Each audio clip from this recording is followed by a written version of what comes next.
the right one, dude. All right. Hey, good evening. My name's Dave, and I'm a woodturner. Welcome to the channel this evening.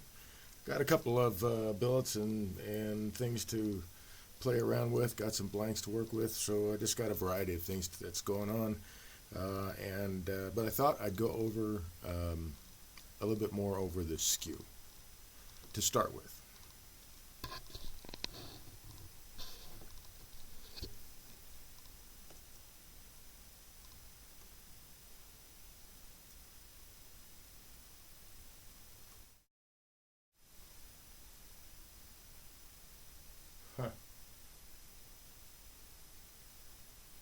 I'll check on that in a minute. So put on the safety glasses here.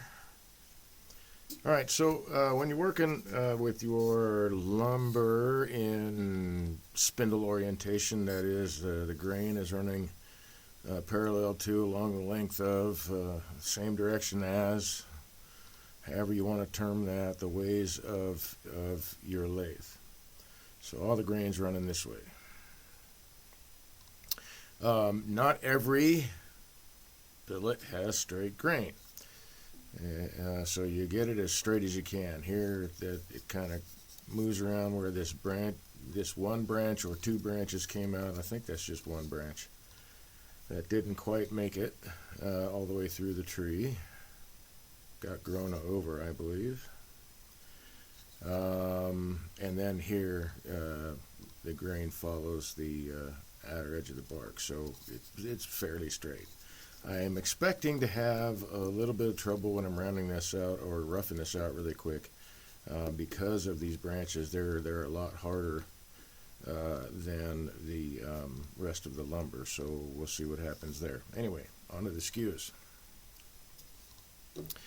Alright, so I've got two skews here. As you can see, one has a radiused edge and one has just a straight angle. They're both ground to the same, I believe it's 20 degrees, so 40 all told, 20 each side. But one of the benefits of using a skew while spindle turning, especially with stuff that isn't quite round yet, is peeling cuts. Now, there's a couple ways to do this. There's well, at least two good ones that I know of, and that is getting your handle down and then approaching the wood till it starts peeling away, and then you rotate the handle in. And I usually only go about an inch deep or so, maybe an inch and a quarter, doing it this way, because then I'm starting to hang off too far off the tool rest, and my angle towards the diameter of the wood has changed. There's another way that this is more my favorite, is getting that cut started and then just bringing the handle pretty much straight up. So I'll show, we'll see how that works on these. The rest of this bit of lumber will, I'm sure, peel away just fine. So the first one, I just lift the handle and I bring it in, I just bring it up. On the second one, I get my peeling cut started and I just bring the handle up.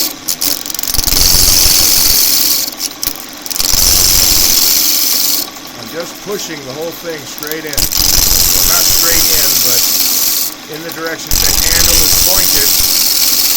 That's the direction the tool is going. So I don't have to change the angle.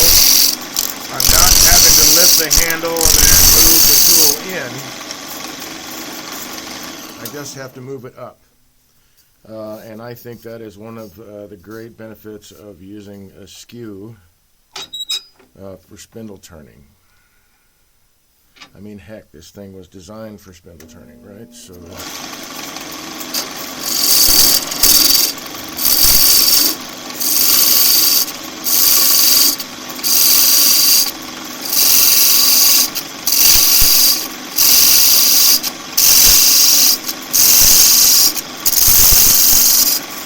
just put a fresh edge on this. This was set up as, this particular skew anyway, was set up as a negative rake scraper. Mostly because I wanted to try it out on a thicker piece of steel than my regular skews. And it worked out pretty well. It's something I kind of was playing around with the idea based on Rudy Lopez's scraper tool. Although his is designed differently, I figured I'd just try it with a skew. And it worked really, really well. But I wanted my skew back, so so I reground it. Unfortunately, had to lose some material, but that's all right. I wanted to put an edge on it and get back to using my straight skew. I like the radius skew a lot. I use it the most.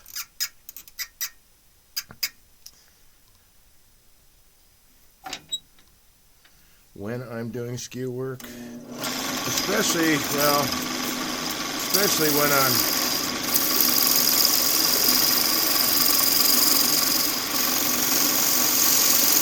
I'm doing more detailed work, I like that radius edge.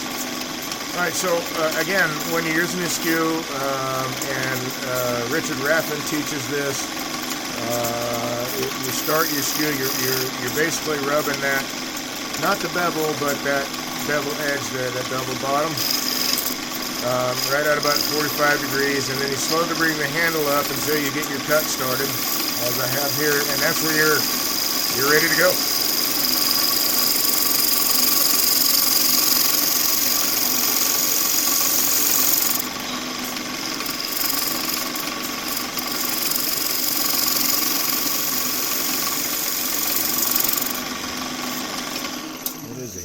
Edge. So that's how I typically will rough out and round out square billets, square shaped billets anyway, just with peeling cuts, as long as it's in spindle orientation.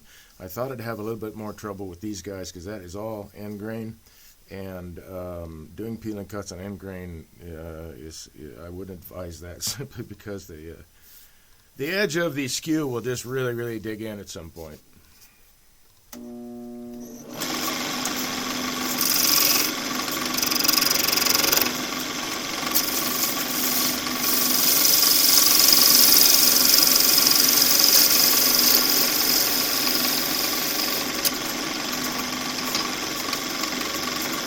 Oh man, like the smell of fur.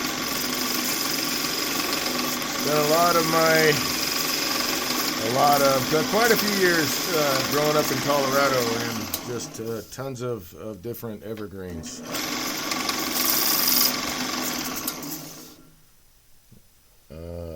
Yeah. I like the smell.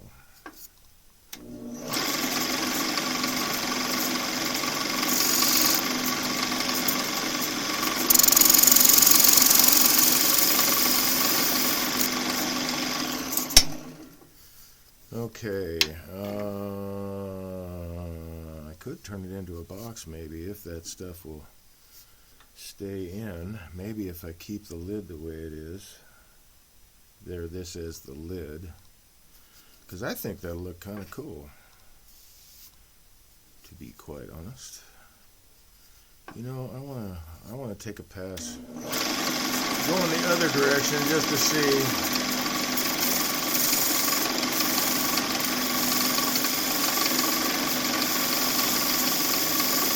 Really light. To see some light, like really light tear out that I wouldn't have any trouble sanding out. But I just want to see if going the other direction with the grain solves that. Yep, sure does. Okay, one thing I have found. If you're getting, grain isn't always like going the same direction in a piece of lumber. So if you're not getting a good cut going one direction, go the other direction. Check that out and see how that turns out for you.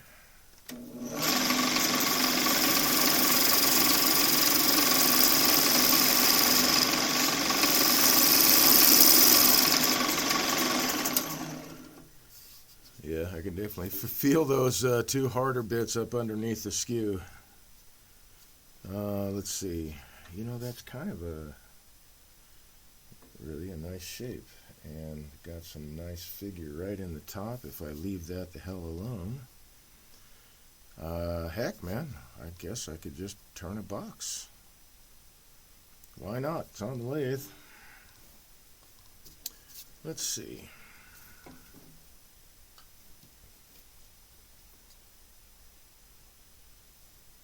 So howdy again to everybody. I'm just I'm picking up some different billets, if you will, and just turning some stuff tonight. Just having fun. Still be talking about it. Still explaining what I'm doing. It's all the same. I suppose it is all the same, quite honestly. Because I'm going to have fun anyway. Alright, so I'm going to drop my tool rest back down. I probably should put a good edge on my parting tool for this stuff, since it is soffiter wood. I think that looks like a good...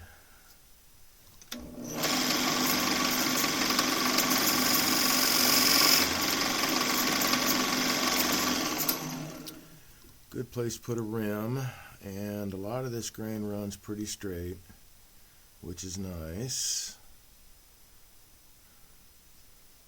Even if I drop down a little bit, say this far, that'll still look pretty alright. I like it when the grain lines up. Here I'm going to miss it a little bit, but that hopefully won't be as noticeable. So I'll say that guy be where I part it from.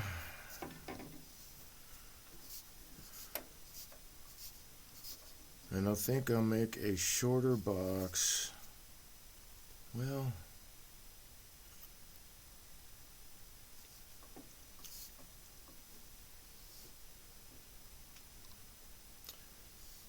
yeah, I will make a shorter box, however.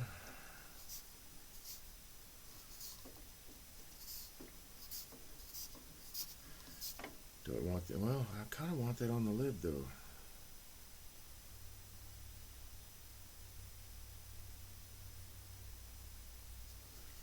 Alright, so I'm going to make this a little bit wider here, and then I'm going to use some of the tenon to be able to fit the lid into the box, and this all sits down. I can get away with it right up to about there. Well, I can get away with it wherever I go. That's not him. If I take it up this far, I'll have plenty of room still capturing those guys. And then I'll have a bit of a tenon that I can put down in. Will that be enough of a tenon to put down in? Yeah, it's a softer wood, so we don't want a super long tenon. We want it a little bit longer, but not terribly so. So, all right, cool. I'm going to grab my parting tool, put a good burr on it really quick, and I'm going to part that guy. Hammer grips. Hey, how's it going, Pete? Spent the afternoon in my shop with some fresh walnut. Almost needed a raincoat. Yeah. I like turning green wood, man.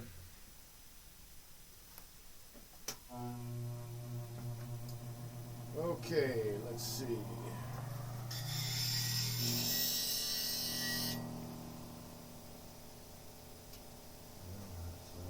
Enough light to matter.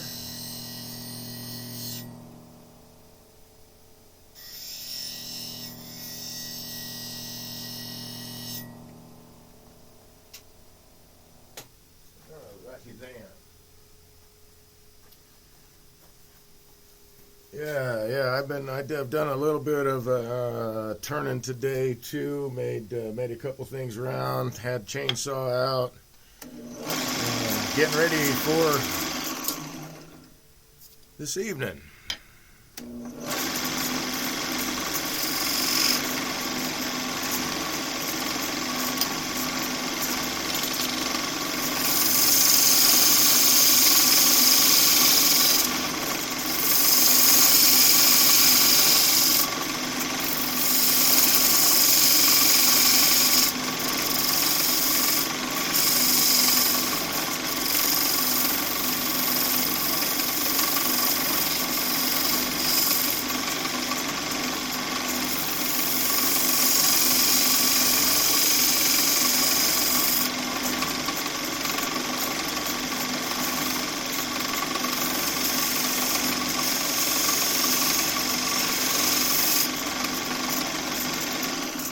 Alright, so hopefully what I've done there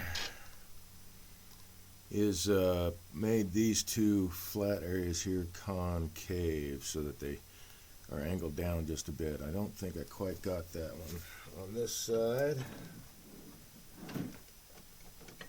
as well as I would like.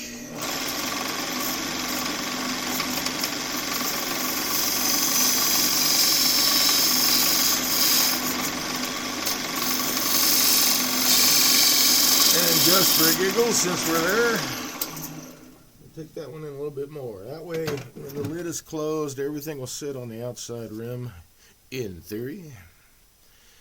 Actually, now, I could go either way. I could hollow this guy out. Yeah, you know what? I'm going to do that. I'll leave the tenon on the body.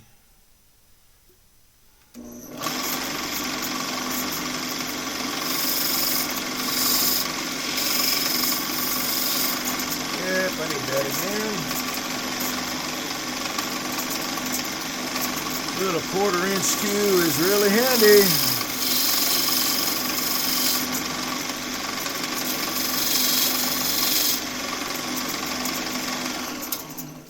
That looks fairly straight. All right, yeah. So I'll cut this off, and I will hollow the lid out so it fits over the tenon. That works for me.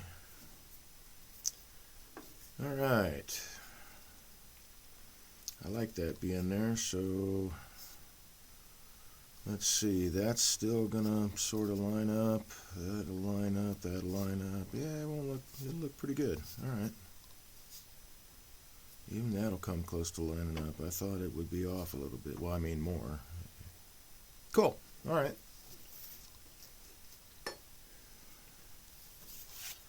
See if I can do this without mucking things up here.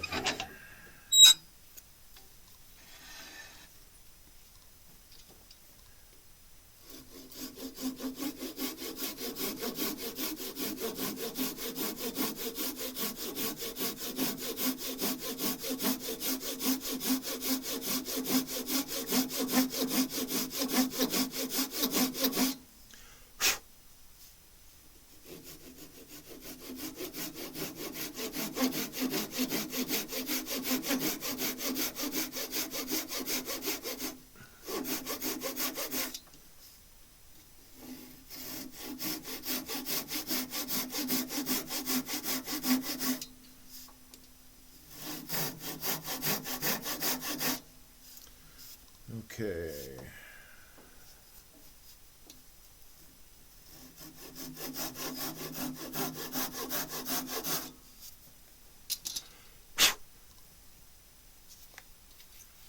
So stop there for a second.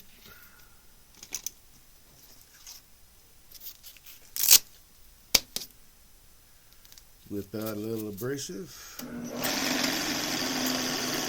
I don't know, man. Do I really need to, though? Yeah, I'll do it.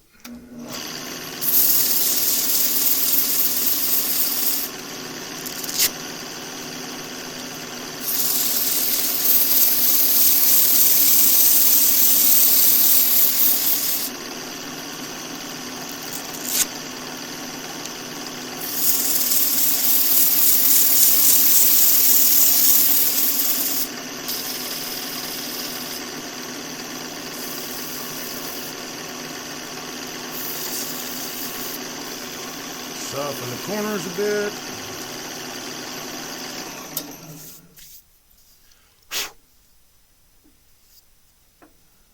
Alrighty. I was thinking of using some of the vinegar and steel wool mixture I made up, but I think that's fine.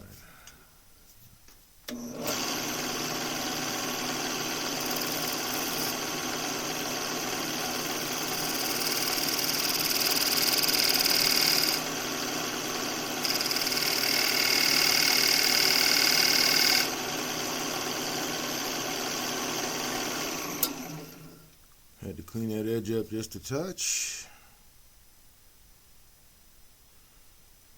I might I don't know, might not. I might or might not take that tenon down a little bit more. Let's see. Let's give ourselves a place to hold on to with a chuck. So again, my favorite way to do this is I get the cut started and I just bring the handle forward. It all goes the direction of the handle.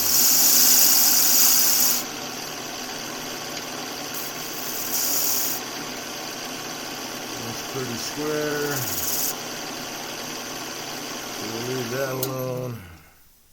And I think I can still get it very nicely into this chuck if I can locate it with my fingertips underneath all of these wood shavings. It's time to clean out the shop again, man. Yeah, that should hold it fine. Okay. Alright, so I'm going to finish. Just make a small little rustic box, right?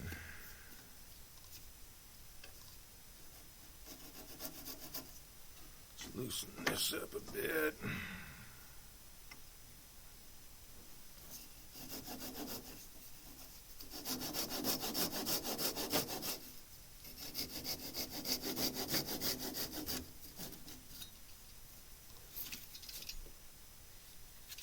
Whoops, wrong way.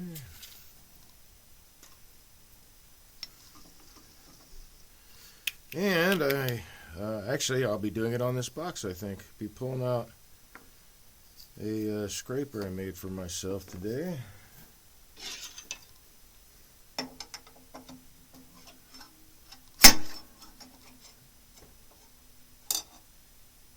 Alright. I think that'll work in here. Let's see. That I can hold in the same chuck. Okay.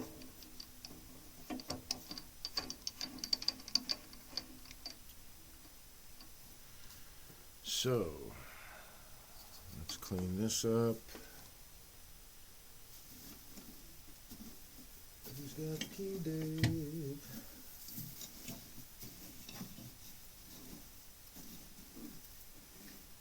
There it is.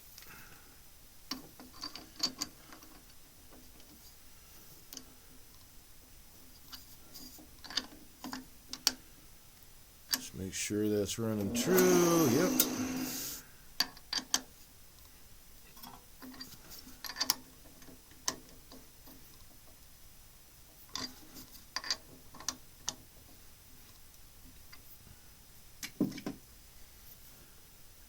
And I do wish that I had, I don't think I want it that deep. Let's see.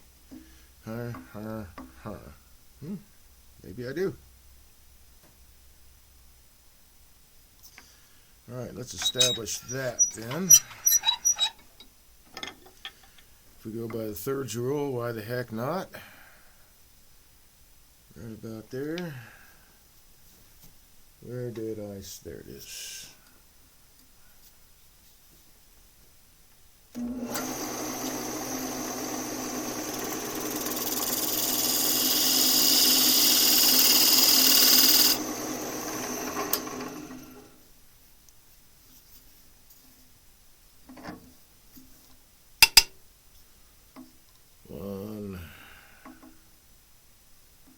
Tree. Yep, that'll work. So that will let me know where my depth is on the inside here. So let's get started on that. Alright, let's put away what we don't need. I think I will make that tenon a little bit smaller in diameter now that I look at it. I'm not sure. I mean, it's pretty solid, but I'm not sure I want to leave. Oh, it'd only be for, yeah, I'm going to take it down just a bit.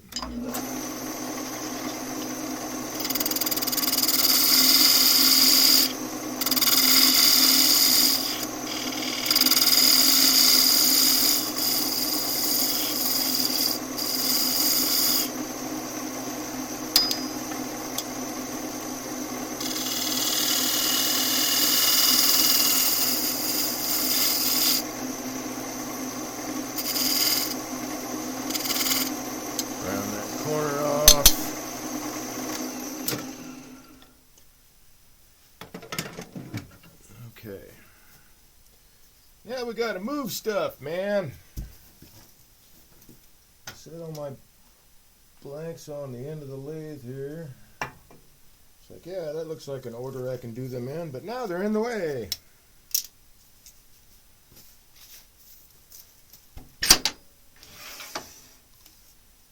All right.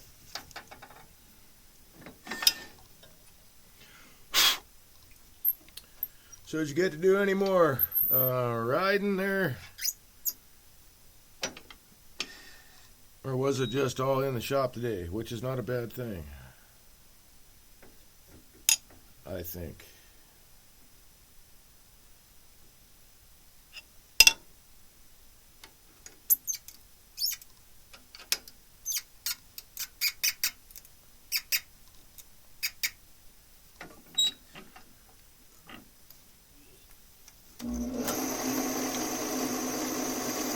Too high.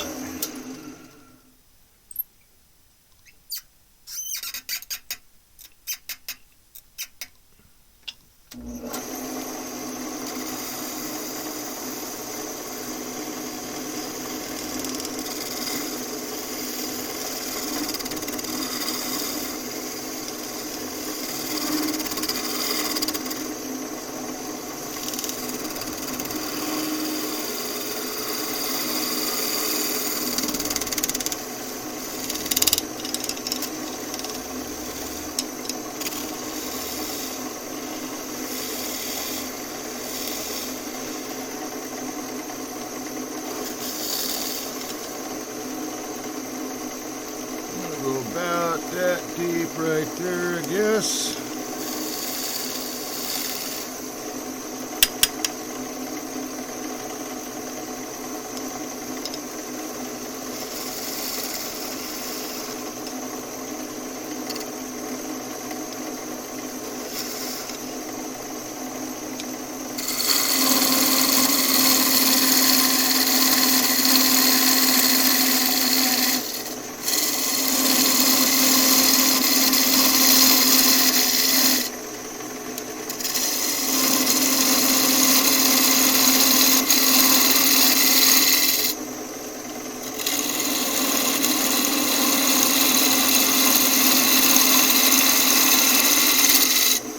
I will say cutting evergreens not too bad with sharp tools. With dull tools, it kind of sucks. But then again, turning everything with dull tools kind of sucks.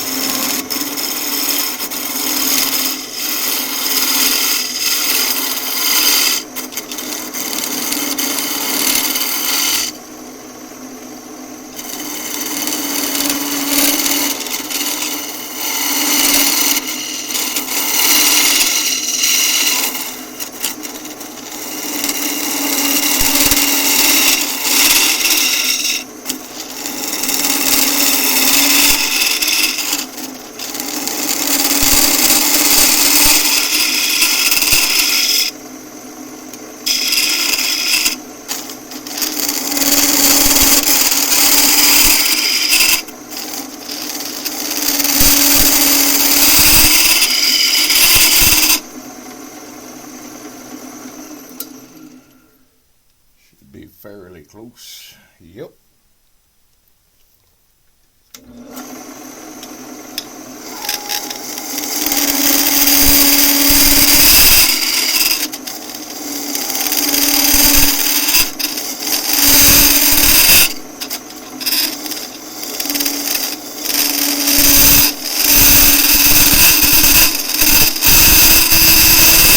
Little vibration hanging off the tool rest there.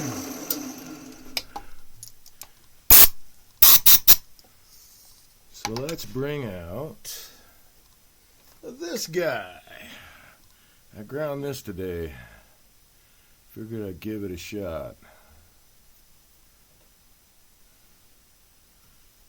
I'm always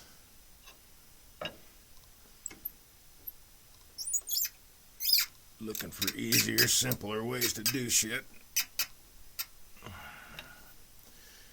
And by golly, turns out this was designed really well too.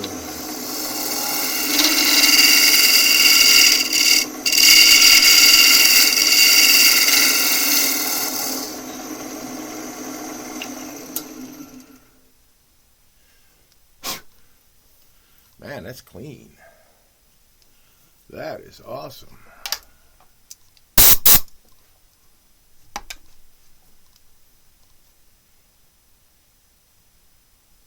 Does a nice job.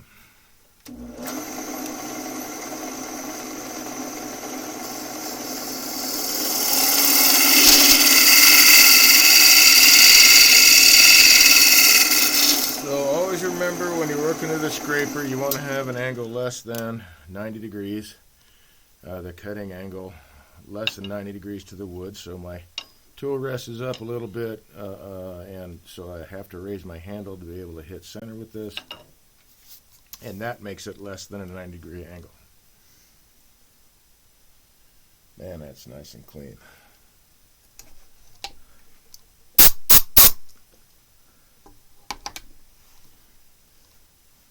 Alright, so I just created myself a tool that I can use on my scoops.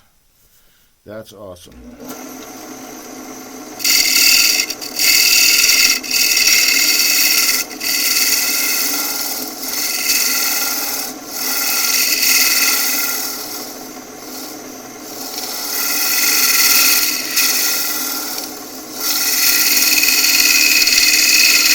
And it's got enough mass to it that I'm not bouncing around. Nice. All right. Yes, sir, I like that. Let's double check our depth here, because I think I've got almost half an inch. Maybe 5/8. That's all right. I can shorten this guy up some, which is just fine. So let's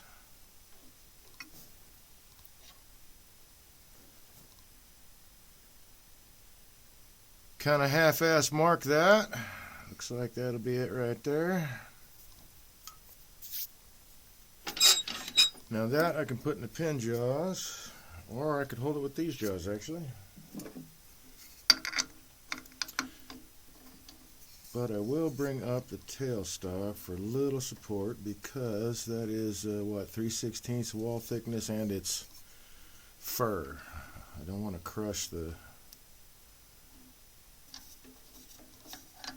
whole tenon there.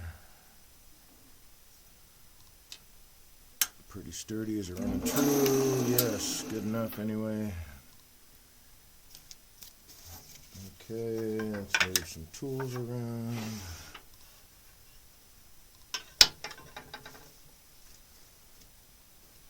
Don't need you for a while. Thank you very much. That's cool, man. That worked out really well. I'm glad I took the time to. Whoops, not too tight, Dave. Glad I took the time to grind that out. Okay, so I don't need these guys either for the moment. Put that away.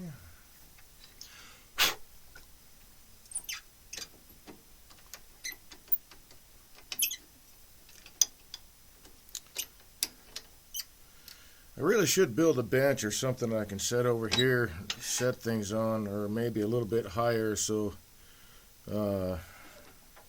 like maybe even a 2-tier thing, I don't know. But my gig is being able to get to the lathe from that side, so I can make it mobile.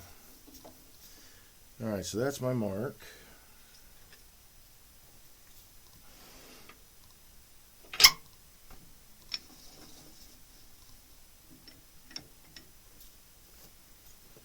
So anywhere in there. Well, now it's not running true. Probably because I over-tightened it a little bit. Get that out of the way. Let's do this.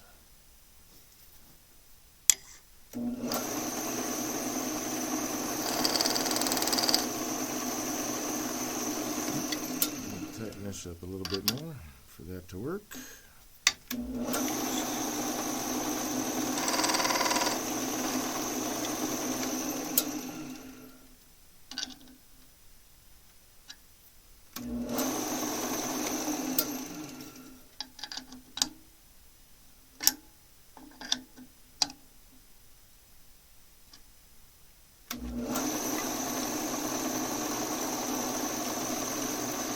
That's what it is.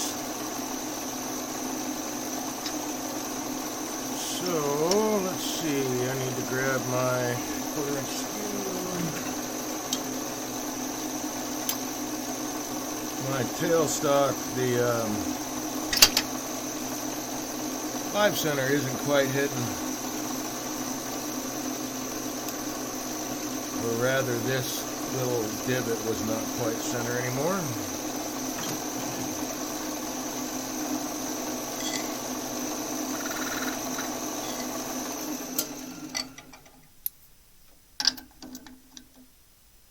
Just a bit more. Bring this guy up.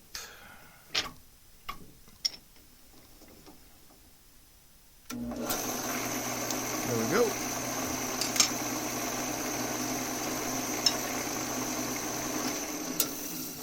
Alright, so our mark is there. So yeah, somewhere in here will work. Whoops. This is just going to be one of those days.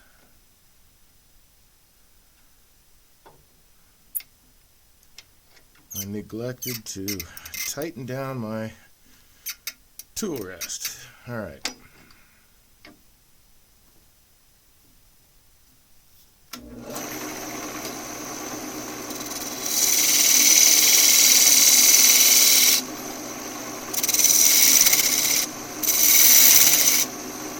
What am I doing?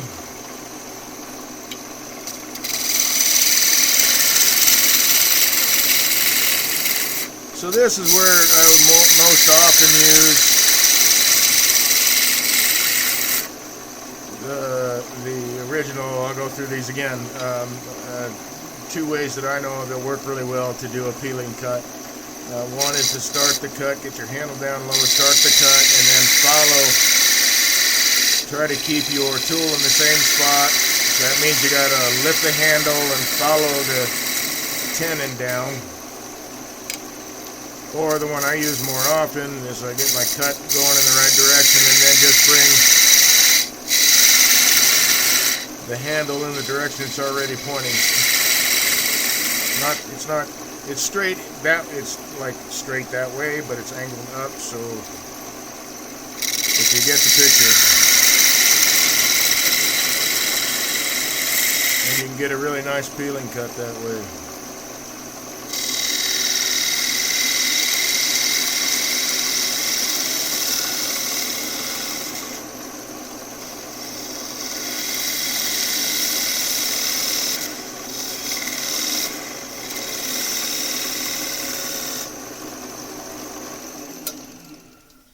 Oh yeah, that bottom looks really nice. I want to try this other skew on that.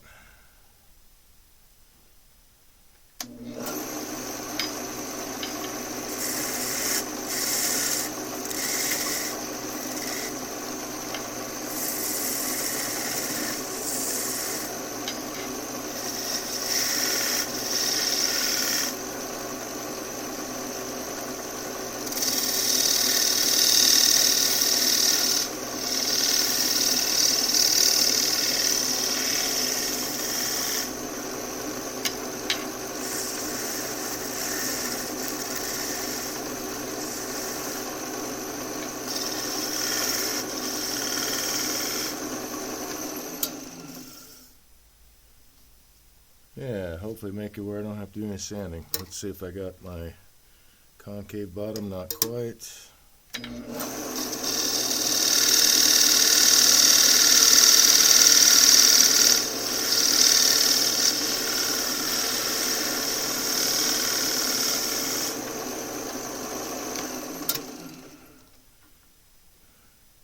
There we go. Doesn't have to be really huge, just enough that the center is, actually everything from the center out to the rim is is higher up than the rim is, because that's where I want it to sit.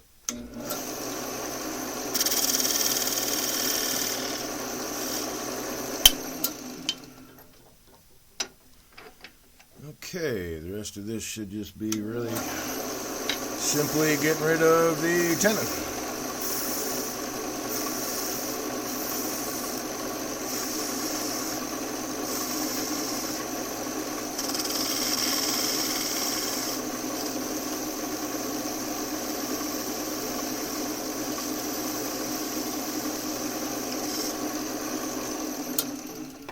And just like that.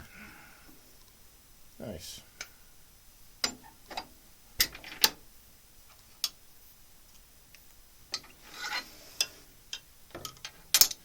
Okay, a wee bit of sanding for this guy. See, that's toast.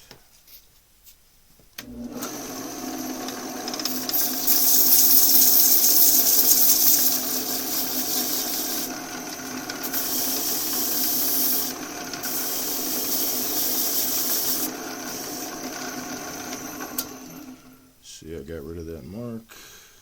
Yep.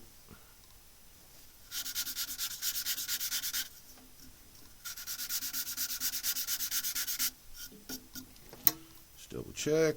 Yeah, cool. Okay, so that bit's done. This thing really loves to come undone from the headstock. And the tenon's in good shape, so we did good there.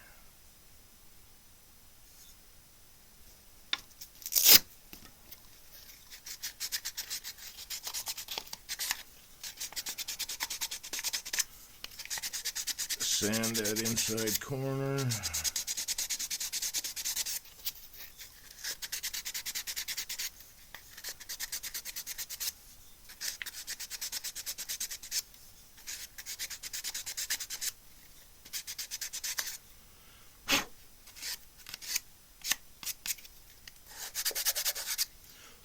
Groovy. I just lost my abrasive. There it is. Next guy, where did you go? You went somewhere. I set you down. I know I did. Let's take that out of there. I set you down, but where would that have been?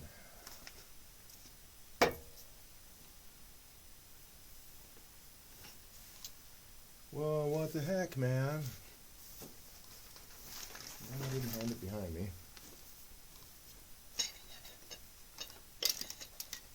You are not over here. Did you fall off? Huh, isn't that funny? Yep, you fell down there. Alright. Okay, so first thing is I want to get rid of that tenon.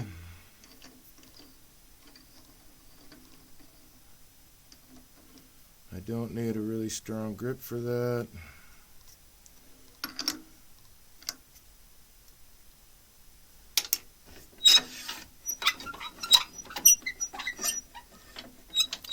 Yeah, I should throw down some lube on this thing.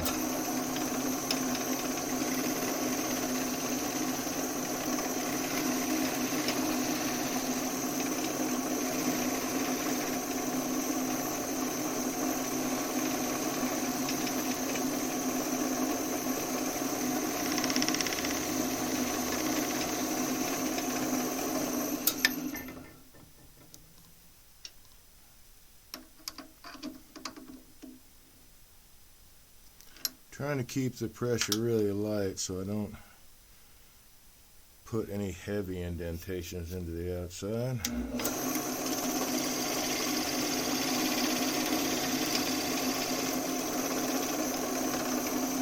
That's the tenon. Let's see about cleaning up the top.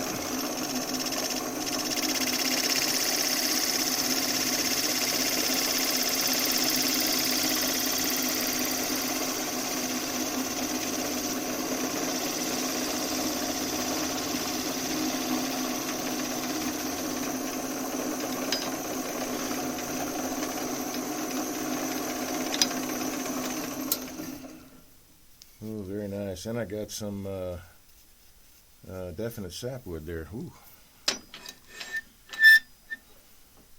I wonder if, I think I might wind up using some friction polish on that. Maybe that'll stick to that pine, or, well, evergreen. It's a fir. That resin there, but it makes a nice design. Easy there, cowboy!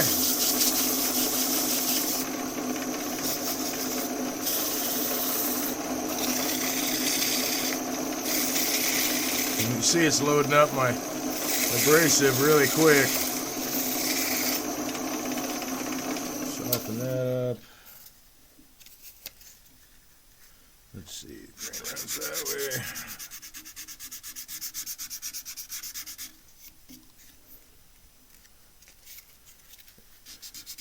And back the other way.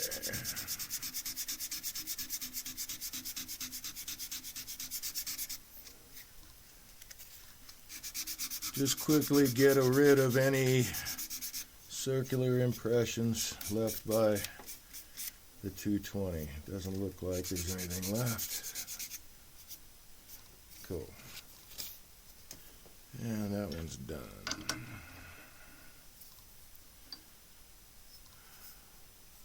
So once I put some, well, yeah, maybe friction polish will make it pop, that's for sure. I'm not sure that it'll stick to that. Maybe it will. Not that guy.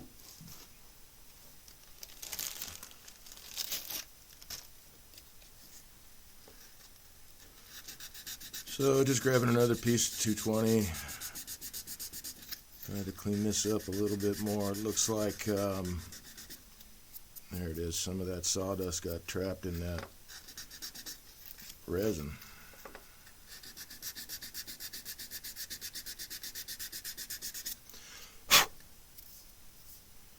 Yeah, it looks brown. There's a little bit there still. There we go. How about that?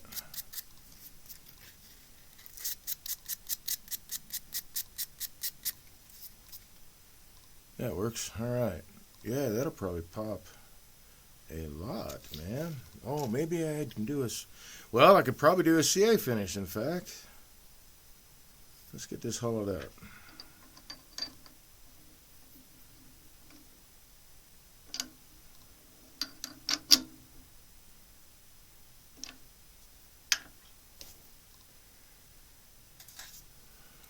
Hey, let's use this today.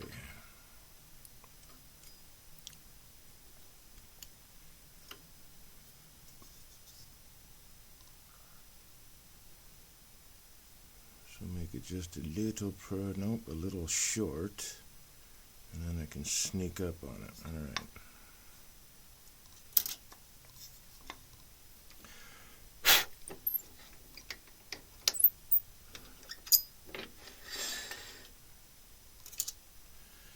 Make sure this is at center.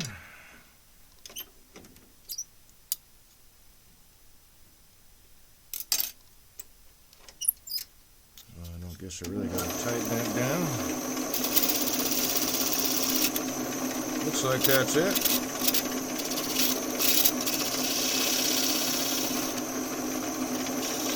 Yep.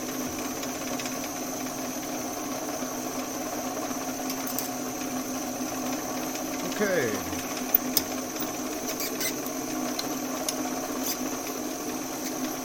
Is that too low now? It might be too low now.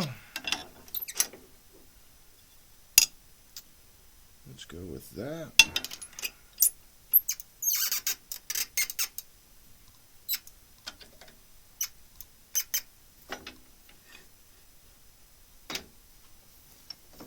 All right, elbow poker guy, you gotta go. For now.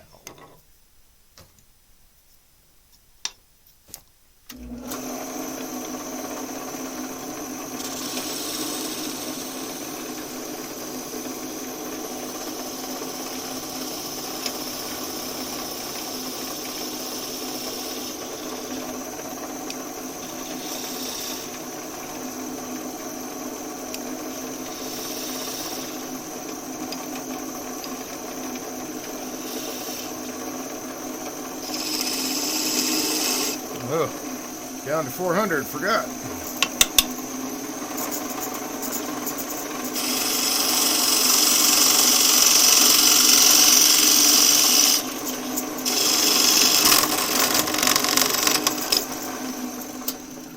A little bit more pressure than that.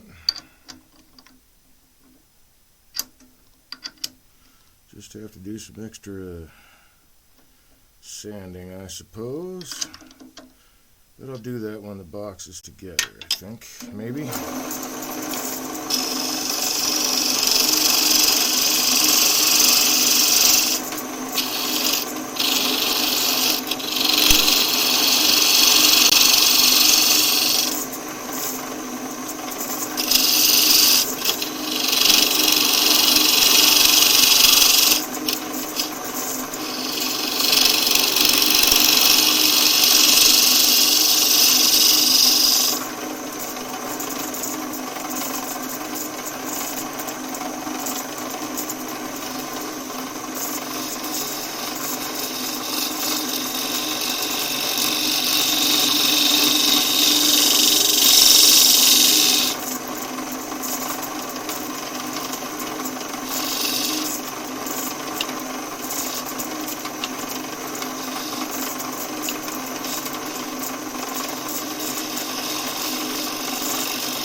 Almost deep enough.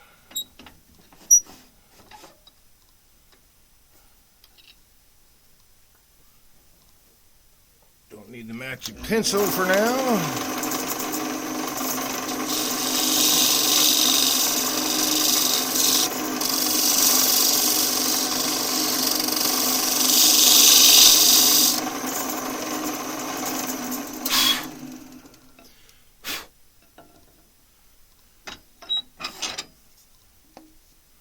That's deep enough. Okay, I'm going to burn a line there. Where does everything line up? Right there. Nope. Wrong direction. Right there. Yeah, that's not bad. Alright. I can live with that.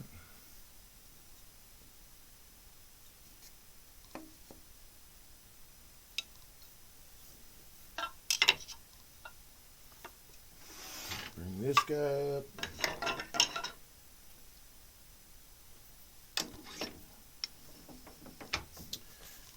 And let's see, I think we have this guy over here somewhere. I think that'll work. So I'll just use a piece of scrap I've got here to,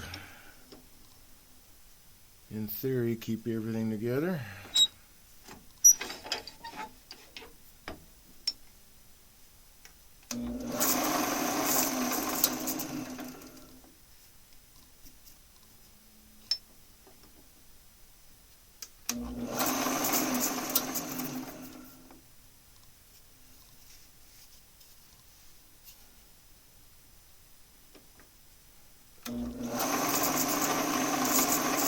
That should be close enough.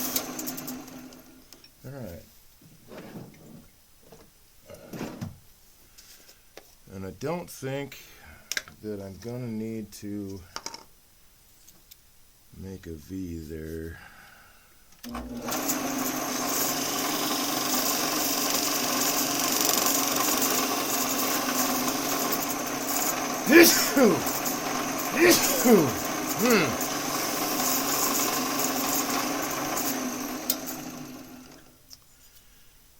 That works. Cool that guy off. Yeah, nice.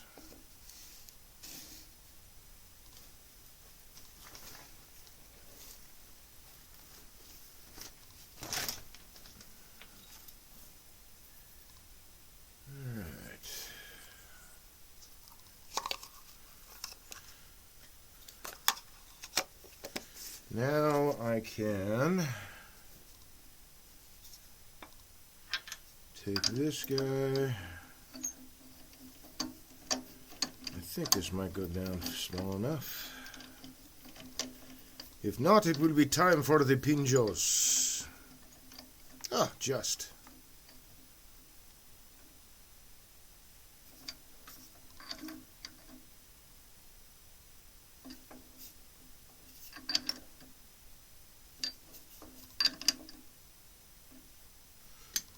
Really just giving it hand pressure. I don't want to try to blow the thing out. Okay, how do I want to handle this?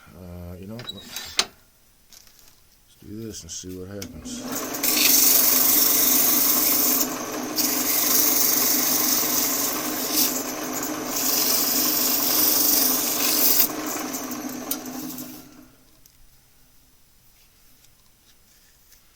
Not enough of it. Okay.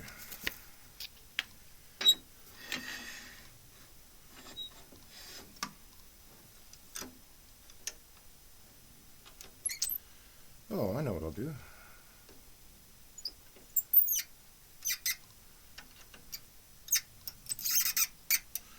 And I should be able to do that on this too, although I don't think I need to. I think just on the top. I'll throw some small beads up there.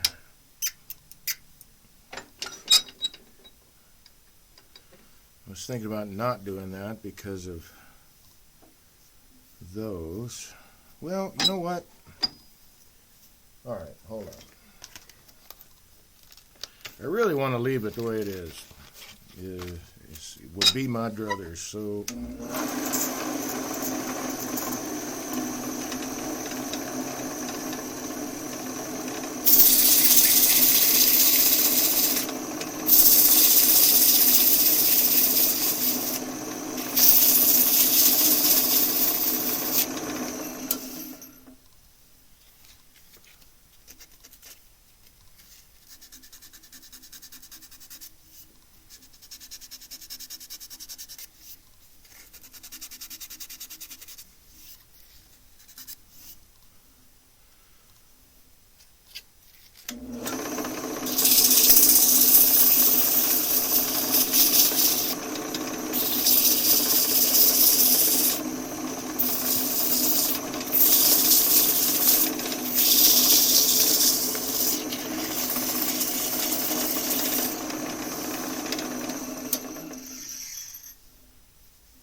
Okay, I got it.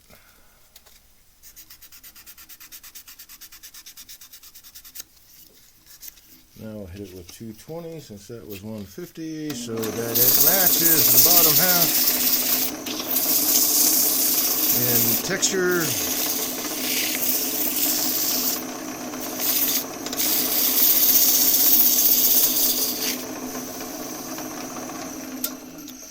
And that's a done deal. Okay, you were down there. I think, golly, man. I think I will. I think I'll try that. Oops, I forgot to put that away. I think I will try some friction polish on this dude. Let's see what that looks like.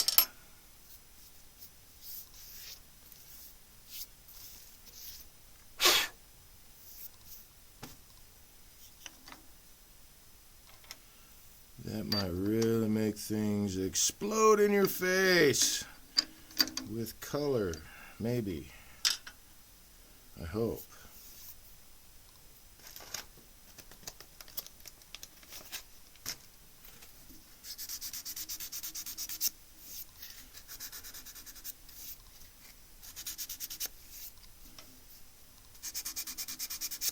Get rid of those sideways lines.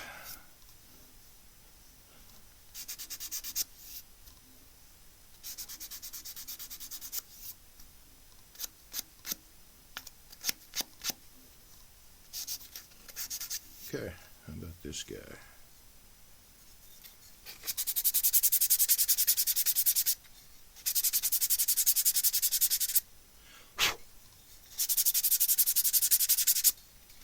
So Pete, man, what'd you make today out of walnut, man? What did you turn?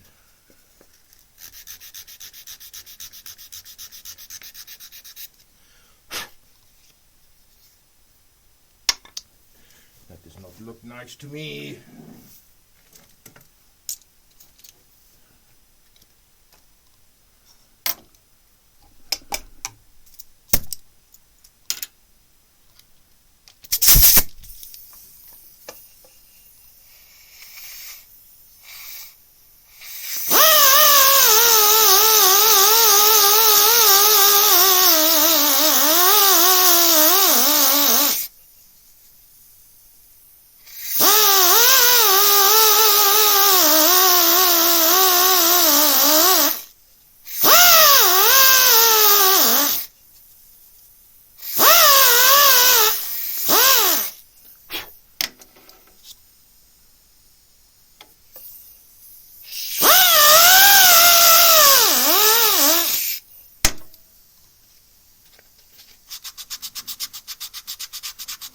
No answer yet.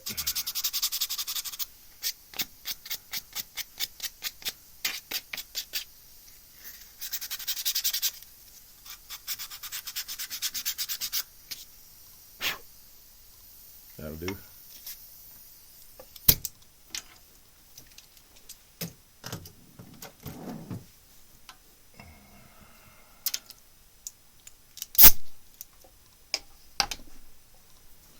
All right, friction polish. I need to go get that.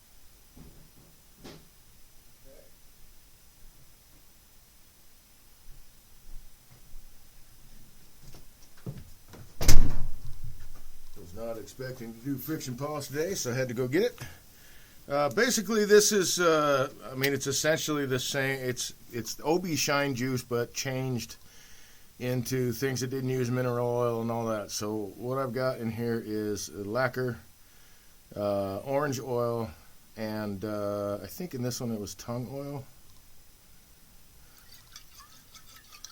So the orange oil is actually the solvent in this batch. Again, because I went looking for stuff, because when I started turning and started actually finishing my pieces, I had to do it inside. And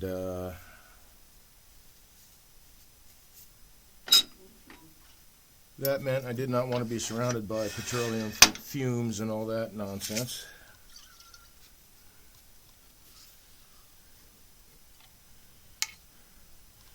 Grab a little piece of paper towel here.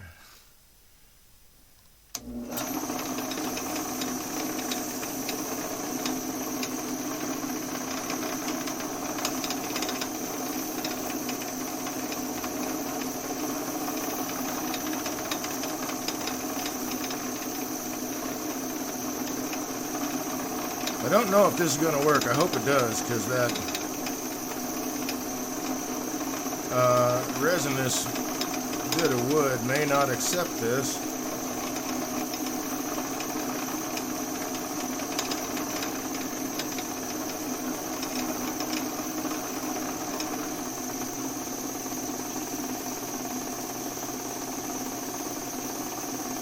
So I got it somewhere up around 600 right now, mostly because when it's running really low, this reed drive wants to be a little bit louder. So just raising it up a little, the speed up a little bit quiets it down.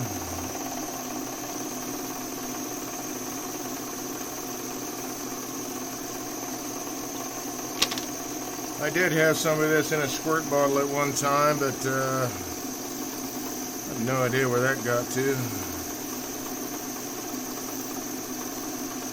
And honestly, I haven't used a lot of this lately, so it has an outstanding shelf life.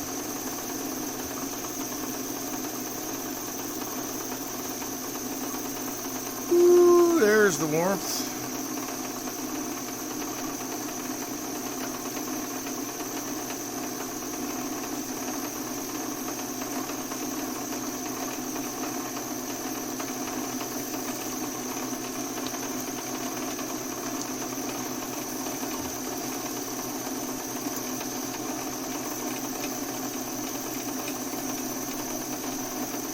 So if I remember correctly, it's OB Shine Juice is mineral oil, lacquer,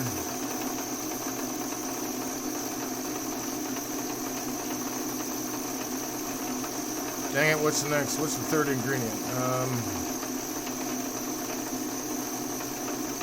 Wow, that's warm. Dang, I'll have to look it up. You know what? I can do that really quick. Let's go to Firefox and hit OB. I have the recipe somewhere on my phone, but I don't remember where the heck it's at. So we'll gargle it. Formula. Ba-bang.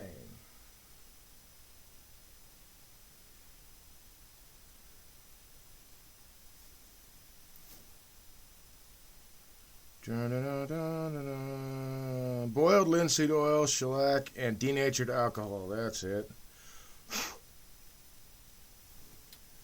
And I did not want to use any of those, especially the denatured alcohol.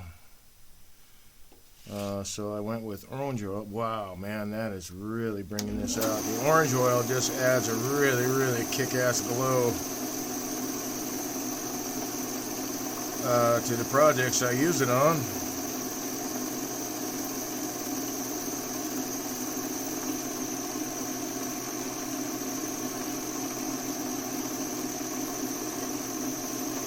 And right now it would be really nice to be able to dribble it on to the piece of toilet paper that I'm using, but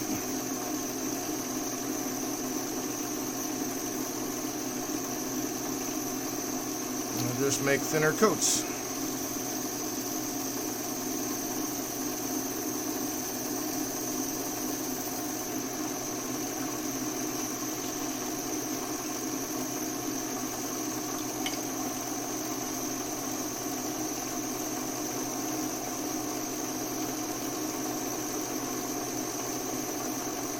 And it would be easier to stir up a little bit if I was able to put some just inside of a little squirt bottle. I need to pick another one up.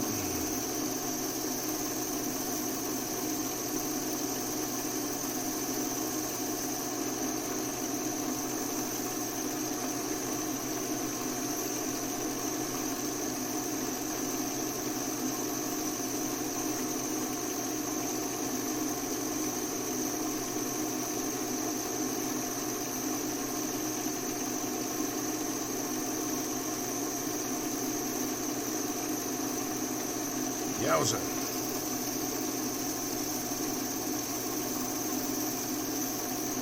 It does get a little warm. Golly, man, that is nice. That looks really nice. I think that's enough coats, man.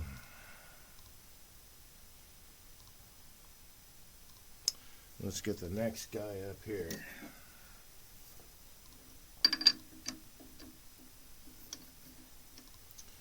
Wow, look at that. So the resin did actually take it. Very cool.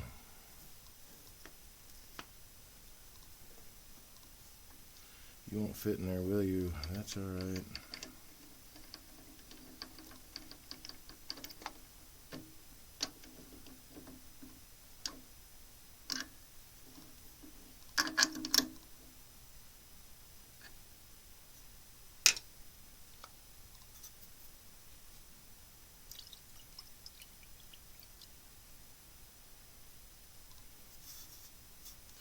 Ooh, need more than that. Just soaking right in.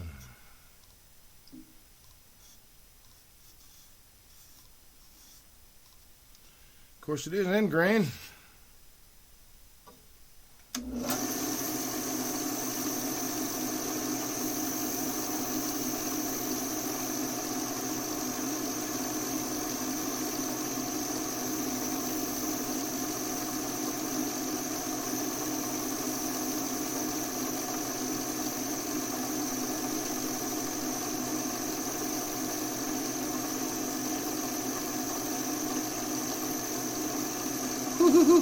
Gotta wait for that heat buildup, and boy, is that hot. I neglected one thing, but already the color is really coming out there nicely, since I haven't gotten too far.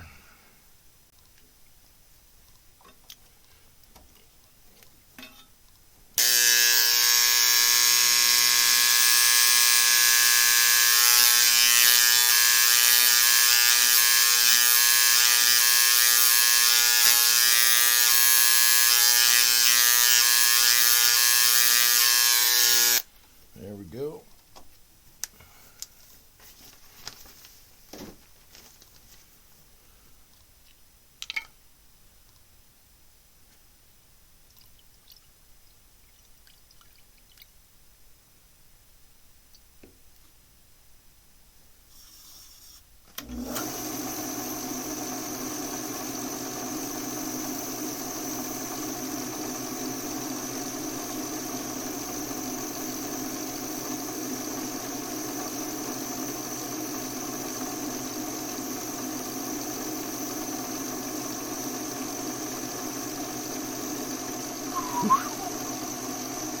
Man, that's a lot of heat.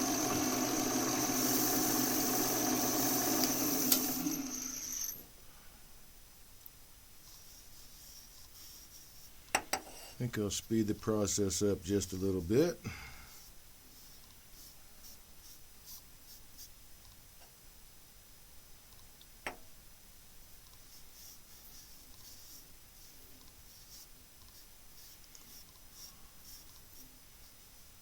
There we go.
So I guess the trick is, even with, like same with CA glue, is to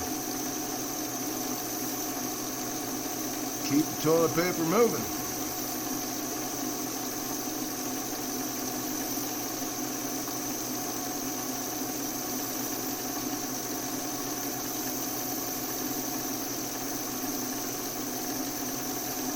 Woo-wee. I'm glad it cools off quickly, because at least on my fingers, that gets really warm.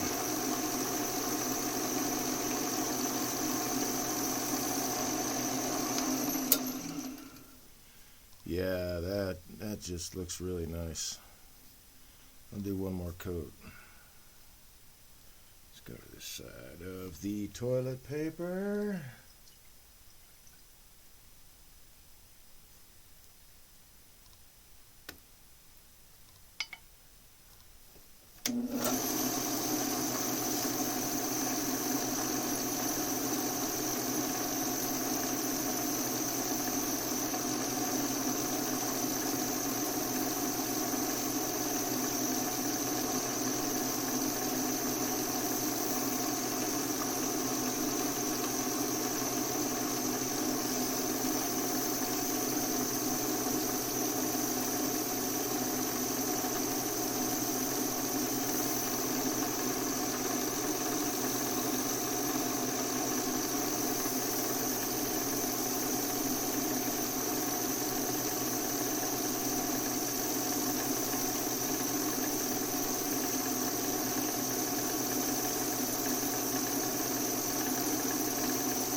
There's the burn.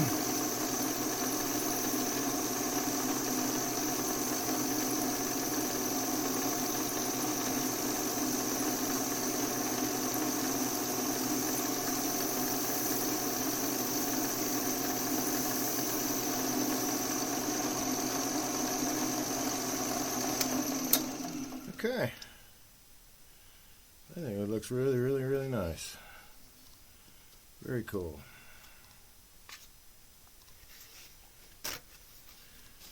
Alright, time to clean up the lathe a little bit.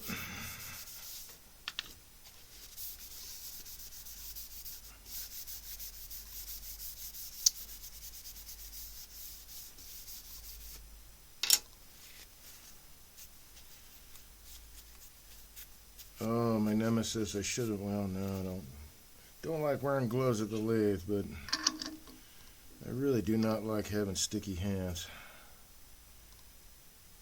Let's put this guy together. Line it up. Yeah, that looks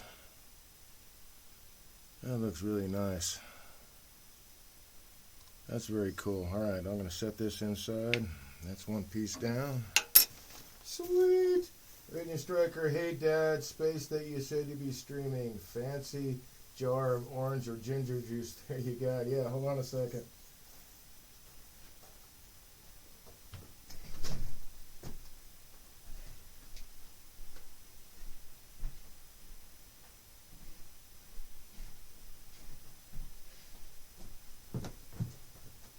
It is, it's a friction polish, so it's got a lacquer and a solvent. I used orange oil, which is why it's so very orange. And I honestly can't remember. I mean, I may have used boiled linseed oil. I didn't use walnut oil on this one. It could have been tung oil, but it's not really have a green tinge to it. So maybe I did use boiled linseed oil. I just didn't want to use denatured alcohol, especially in the house, and it stinks. This stuff smells like oranges. It's awesome. I like the citrus. I like it very much.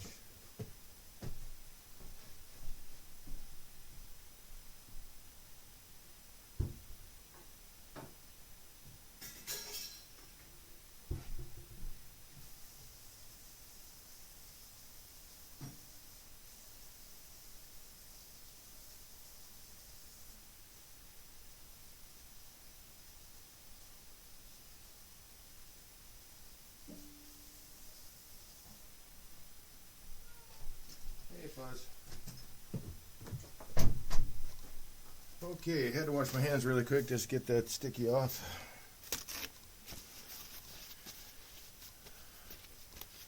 Silly tactile issues.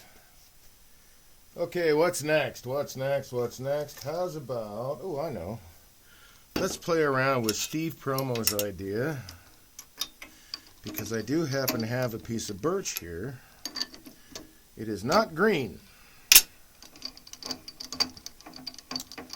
but I could still turn a little birdhouse out of it, so let's try that.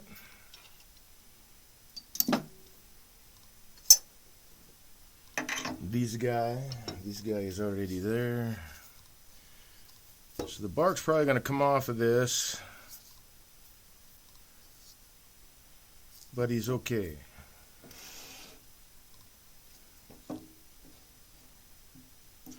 So Steve Promo is the president of the Hiawatha Turning Club up in Utah.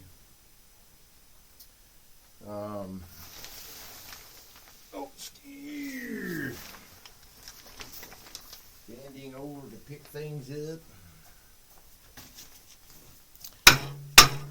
And I did a demo for their club, and it was kind of a trade thing. He came down, he came down and did a demo for our club. So it was a nice trade. And I showed his club the basics of top cutting, back hollowing. Is that going to work? Let's see.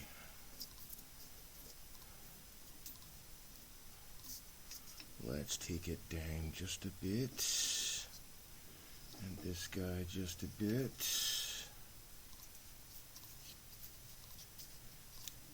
Yeah, that looks better. Anyway, this piece has been sitting around in my shop for I don't know how long. I'm going through the old pile. And it looks like, of course we don't know since the bark's on there, but it looks like, at least on the end grain, it didn't really split. So, let's see what we get. You know what, just for giggles,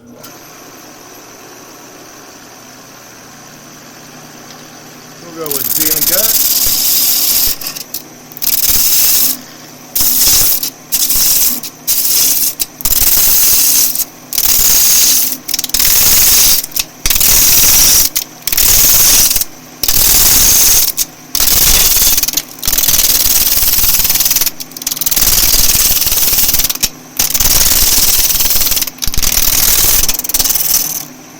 That's the part I thought might fly off. Fortunately, it was very small. Okay, let's get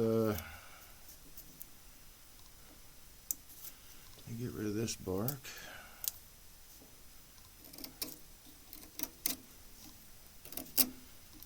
Yeah, that really wanted to stay on. A lot of it anyway.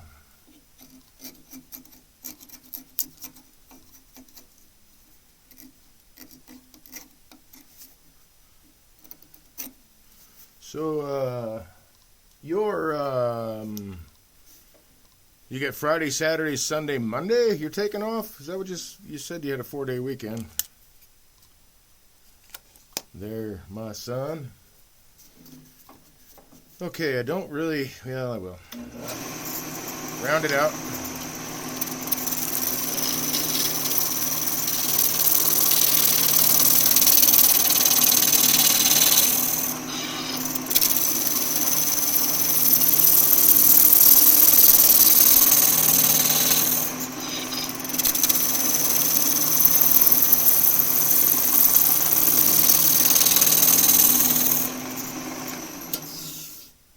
A little bit more. Anyway, he turned a larger bird house for larger birds. This is not necessarily for, or actually for birds to live in. A little bit of, but I think I can turn that away. Turned it out of green cedar, white cedar, green wood, and this is just birch that I'm going to do basically the same thing with. Let's see, let's go with this guy, which means, nope, let's not go with that guy, let's go with this guy.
Now I guess I should turn it around because I think yeah, I gotta turn the other dude first. Well, let's make myself a hold for a chuck.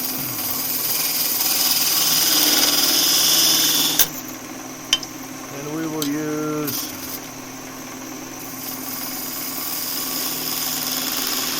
the Vic mark for this, just for the heck of it.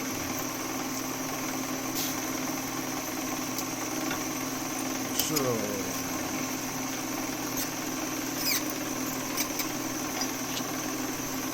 rethink this guy.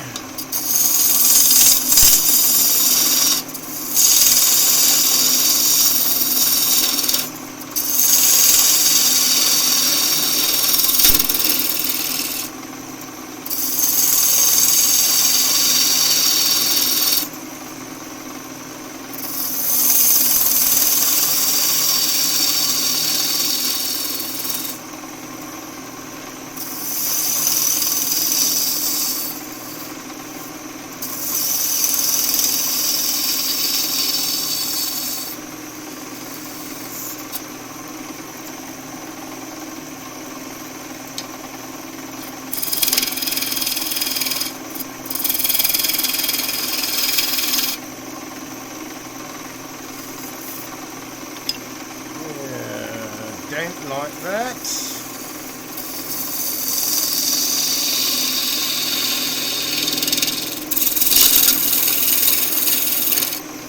There we go.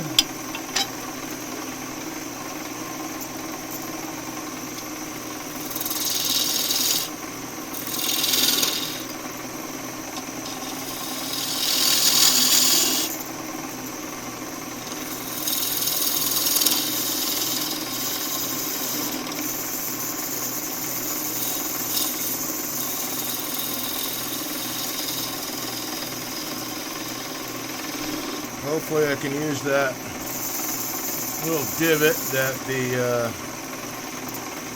Live Center is making as a place where I can put the little hanger.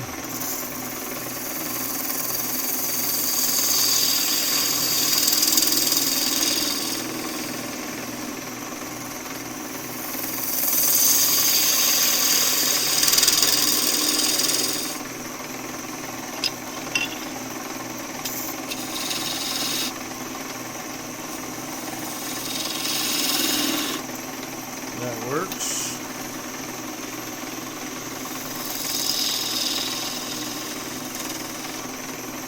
I'll take that. I did not leave my parting tool out for some reason. So let's see, I'll mark a line, say there.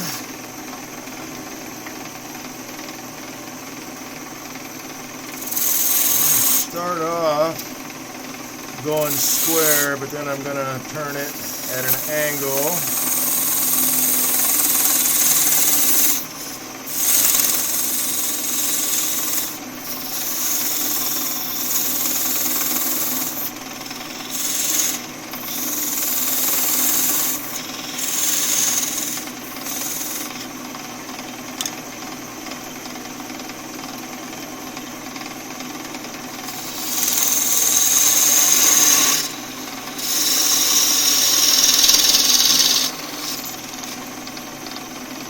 That'll work.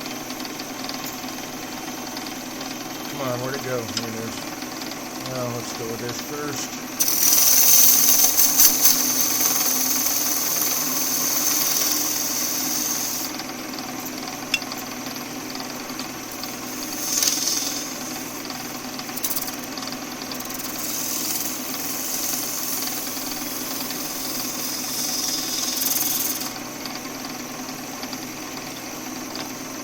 Get the big guy out again.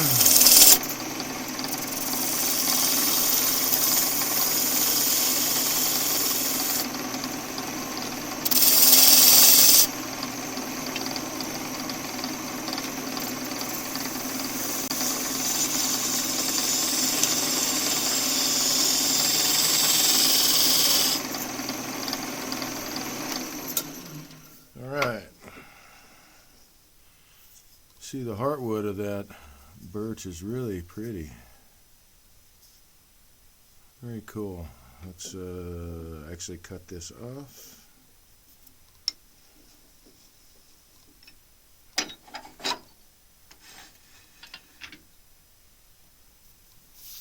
Oh, I should make that smaller actually. I'm going to make the body of it just a little bit smaller.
Use my bowl gouge like a SKU.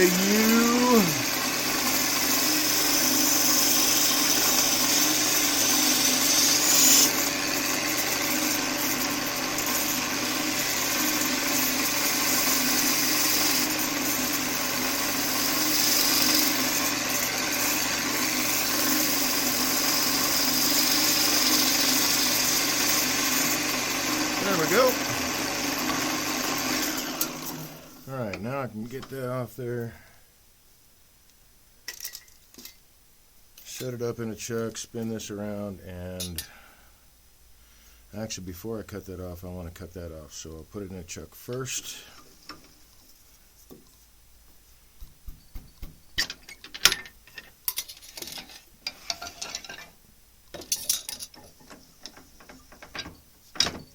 Okay, fish whacker, you're not supposed to be up there.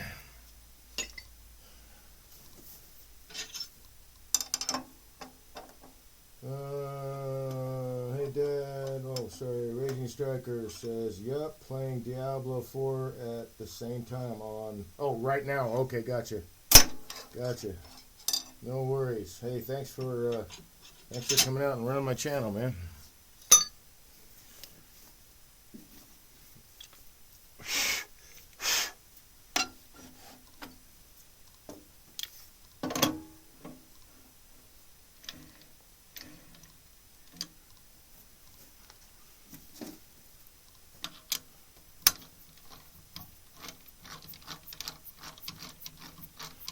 Nicely seasoned birch.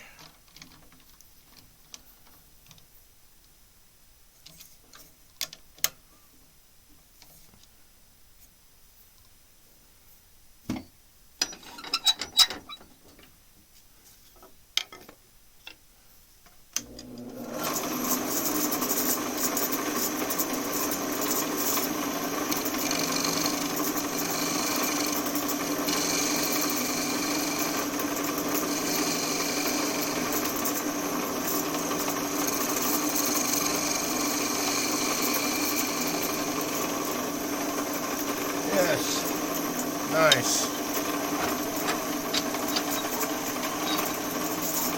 So I got to keep that little divot there, and now I don't have to get a starter hole for it.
So I keep a light grip on my sandpaper. You'll see it's taken out of my hands on a regular basis, but I'd rather that than any alternative. And you don't need to put a ton of pressure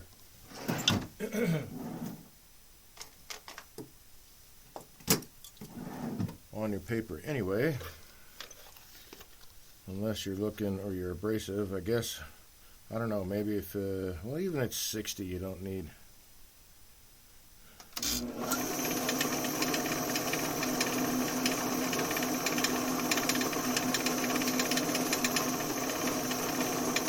a lot of pressure.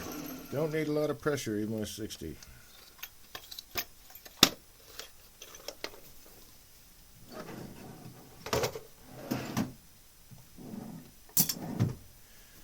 But I don't need to have a death grip on the abrasive regardless. Okay, let's saw this guy off.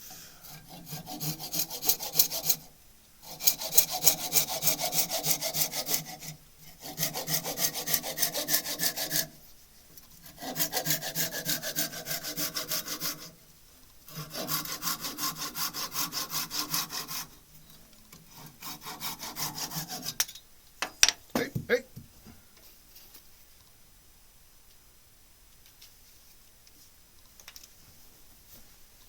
Oi. Come on. There we go. All right, so I need to leave that 10 in there, but I need to hollow out a little bit up in there, so I'm going to start by hollowing this guy out a little bit, and I think I'm going to go ahead and grab a drill and run my entrance hole in there also before I get to like hollow it too much.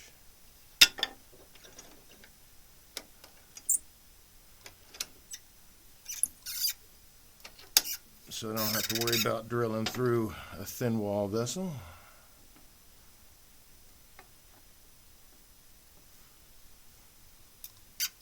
So I'll be right back.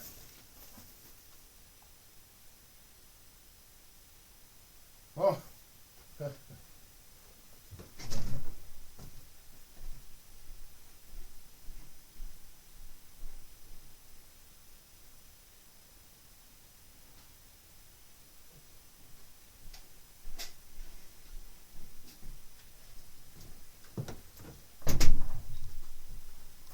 Raging Striker says, no problemo, got to get that awareness of your carving shared out. Thank you. Woodturning, yes, I appreciate that. Woodturning, carving, all that good stuff. Let's see, we will make this a half-inch hole. How about a 5/8 inch hole?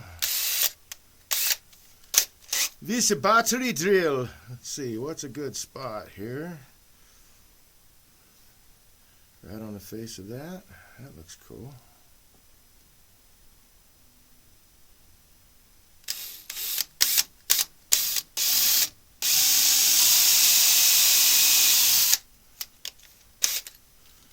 So I don't need to go too deep with that. So I'm going to make this a thin-walled vessel. Set the drill off to the side.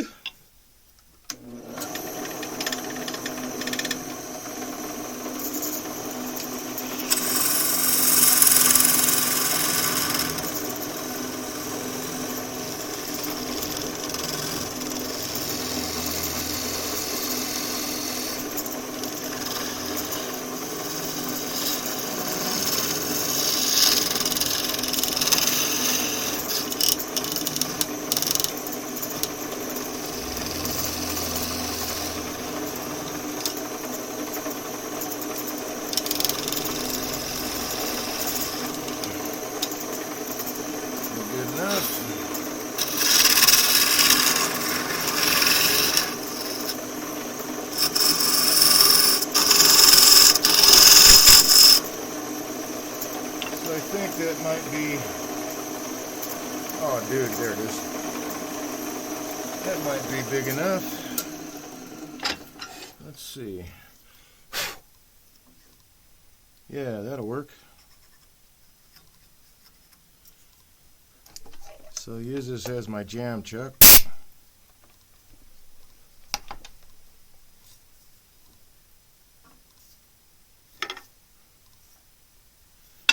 And I'm not going to put anything in between it there because I'm not going to have to.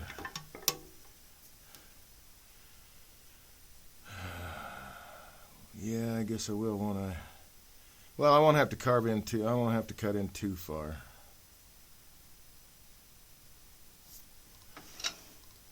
Because it is a miniature.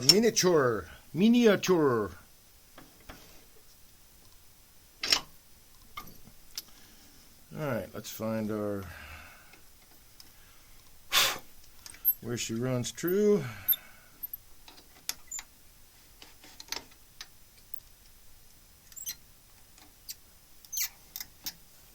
Stay still.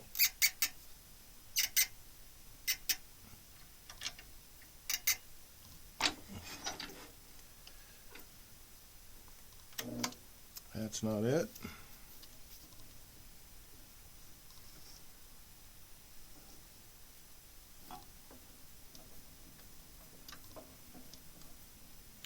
Almost.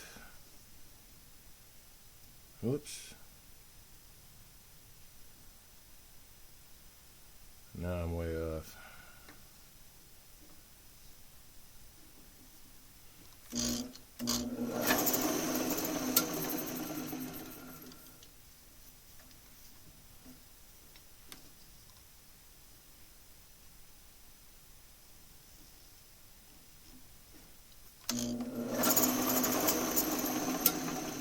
I don't guess it has to be perfect, but it's me. Oh no, way too far.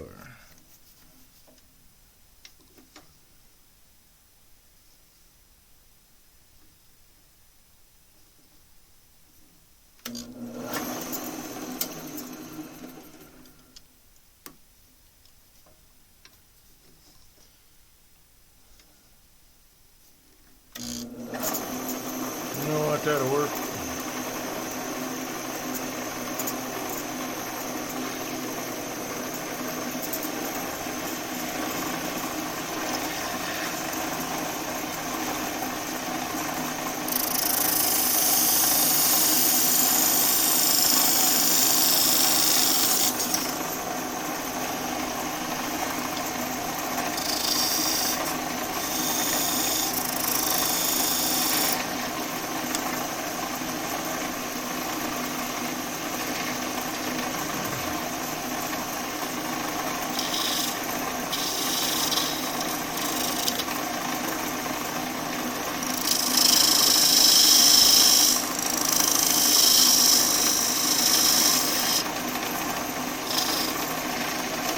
Square out the side of my tenon there.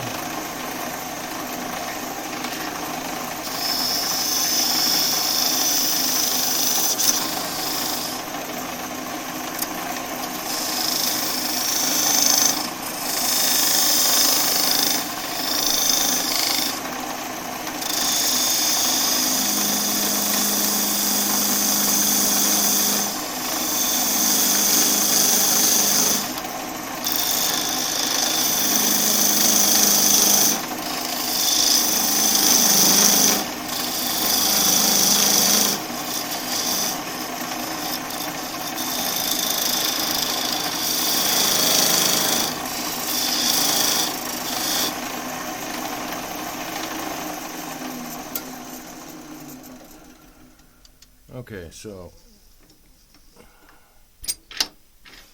what I've done here is, and that's not near enough, I'm going to go deeper than that. So I cut this down so that the roof overhangs a little bit. And I need to cut a little bit deeper into this so I can snap this cone out.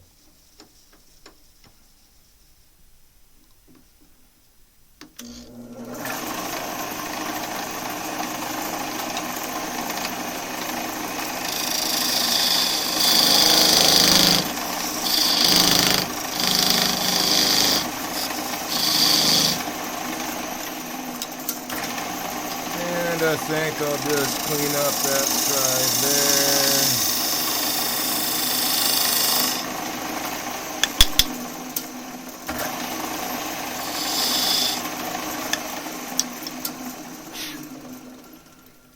Nobody's really going to see that anyway. Alright, let's see. So now, if I use the right leverage, I can snap that dude out. So there's my little roof there. Now,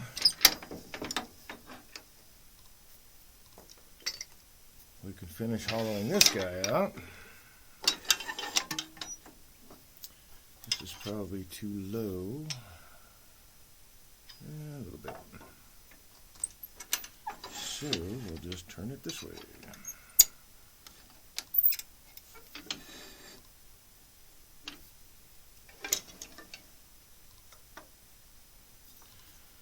Alright, so that should give me, about 1/8 of an inch wall thickness, so that's what I'm going with.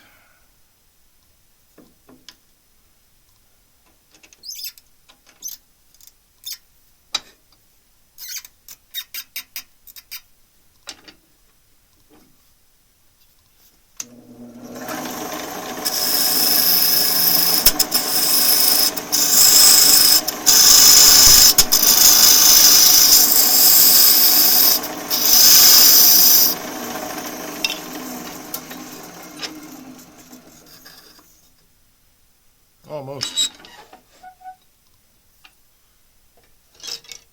So I'll just use this guy.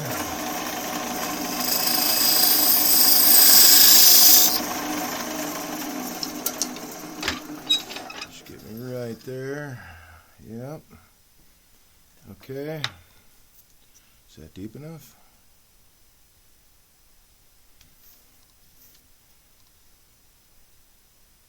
Yeah. I think that'll work fine.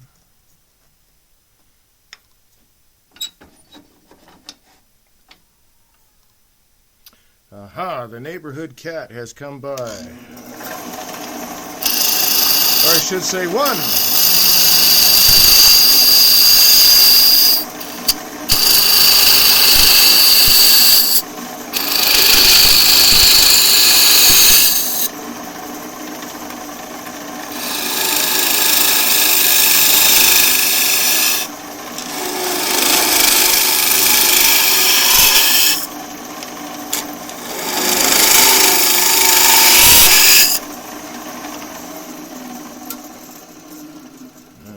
Deep are we?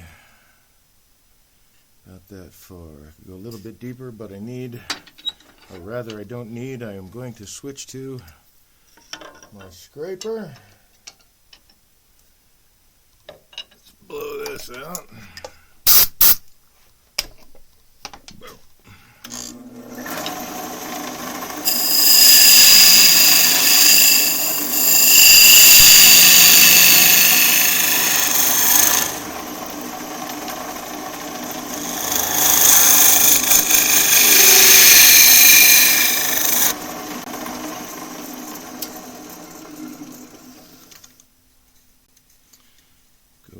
Actually, I can go deeper than that too. All right.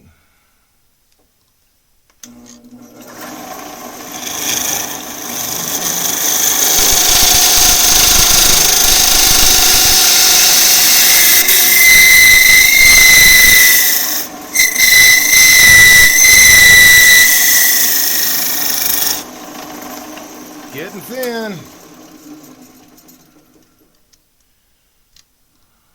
I think that's very close to what I want.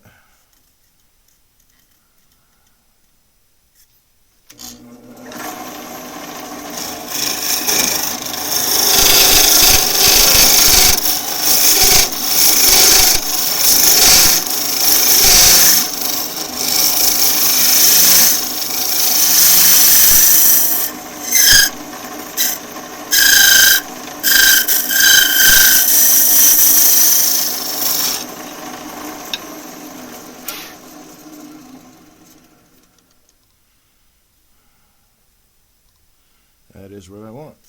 All right. So now we have our little entrance hole. I've got about 1/8 of an inch wall thickness. A little bit thicker up top, but that's going to be partially covered by, you know what, let's just fix that and not worry about it.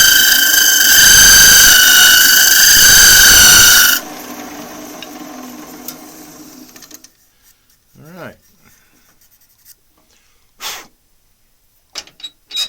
Oops. Oh, I can do that with this guy.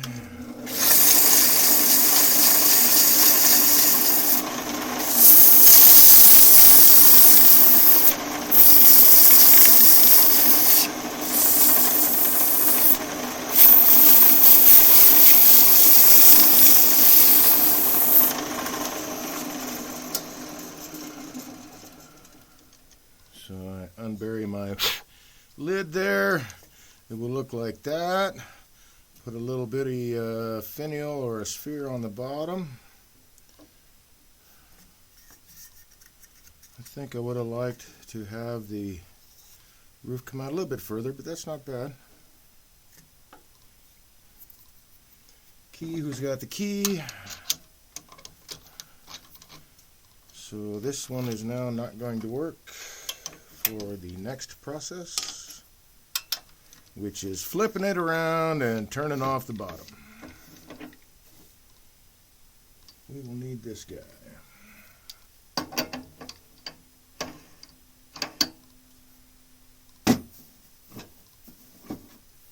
And this guy.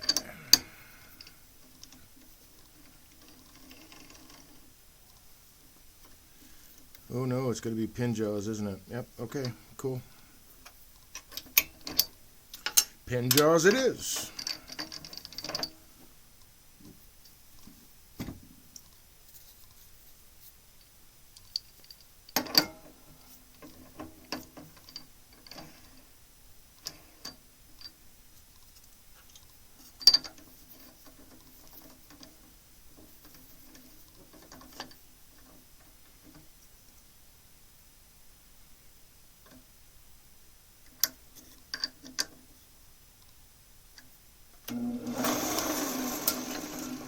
We're going to fix that momentarily.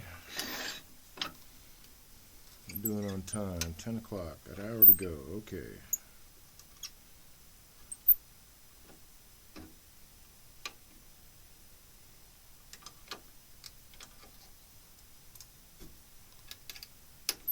Hey.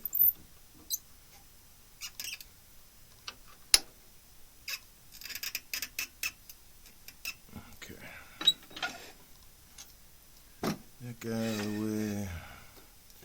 Move that guy out of the way.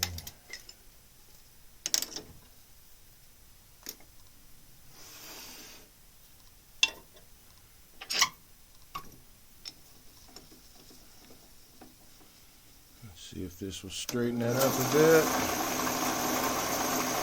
Yep. Very good.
Don't do that, Dave.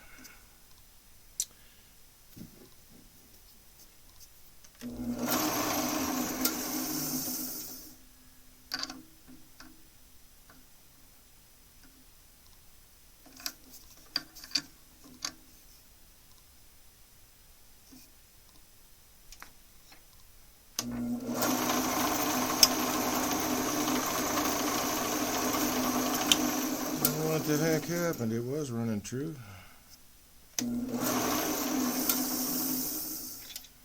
Let's try again.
Beautimus.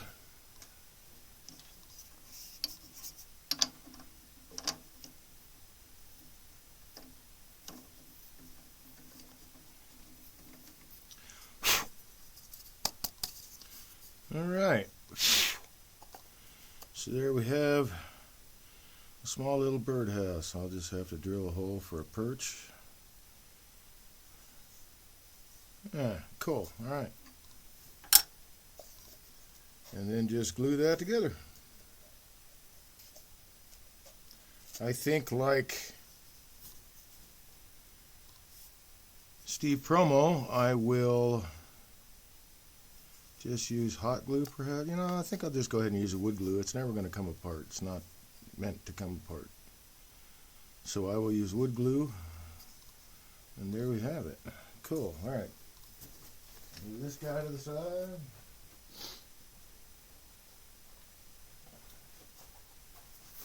I could make a couple more of those. That'd be fun. What do we got here? We have, I think this is black locust.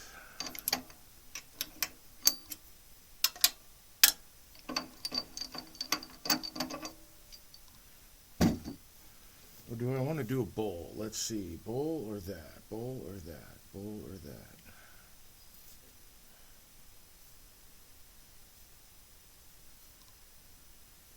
Let's see, I can get 2 out of there. Or a bowl.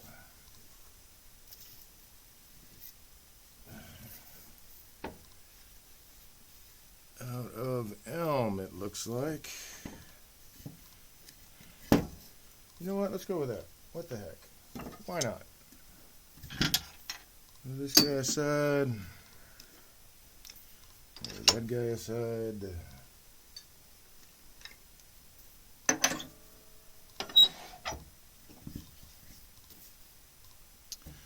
So let's look for the balance point.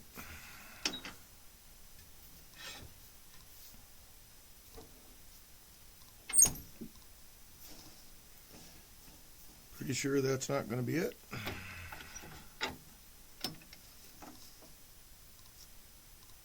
Yep.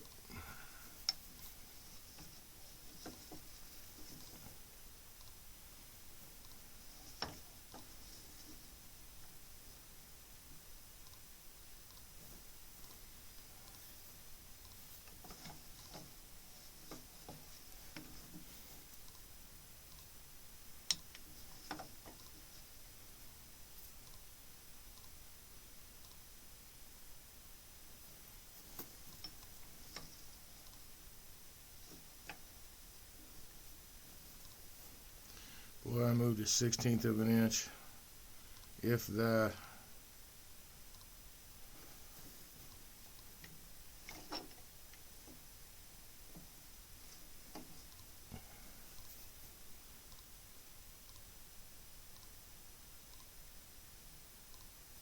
That'll work. Nope, nope, nope, nope, nope, nope, nope.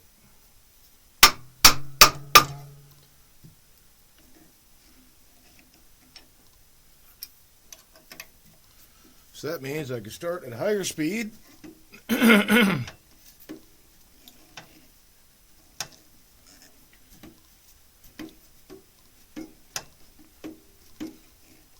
Because I'm balanced already. I don't have to worry about the lathe jumping all over the place necessarily.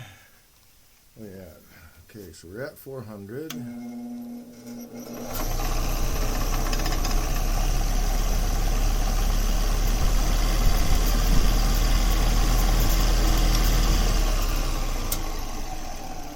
So a little bit of vibration, but not anything to write home about.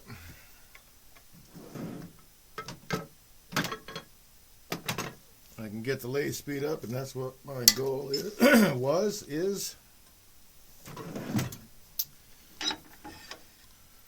Okay, I need to drop this down.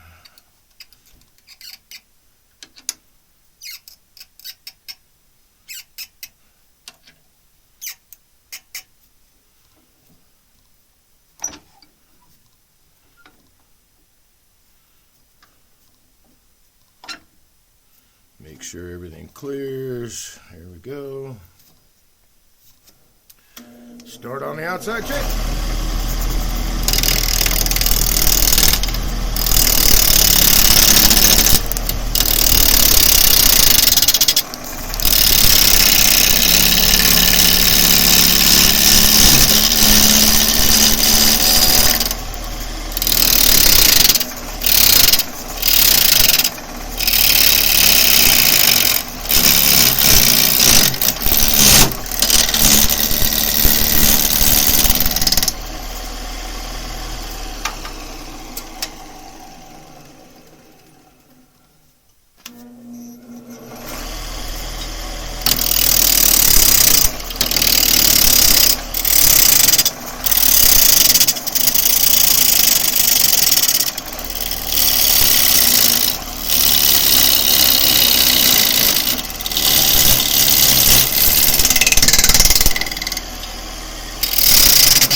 Almost round.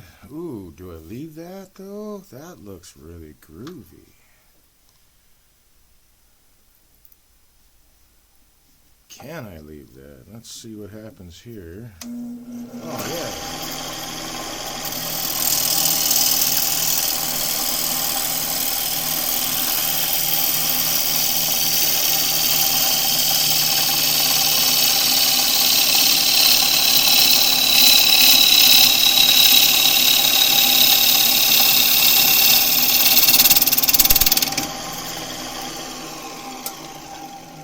Make sure I got that end grain. Almost. But no cracks or splits. Oh, heck.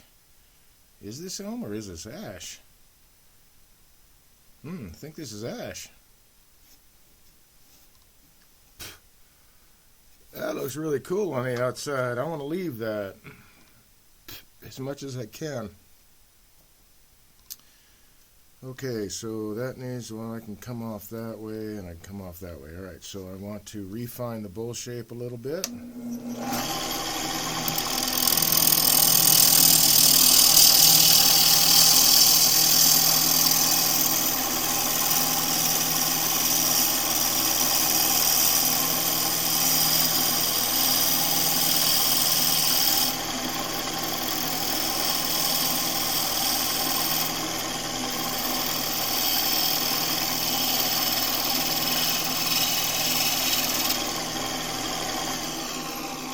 Still a pull cut even though I'm on the other side of the tool. Alright, so I can leave that. That's going to stay. Let's see.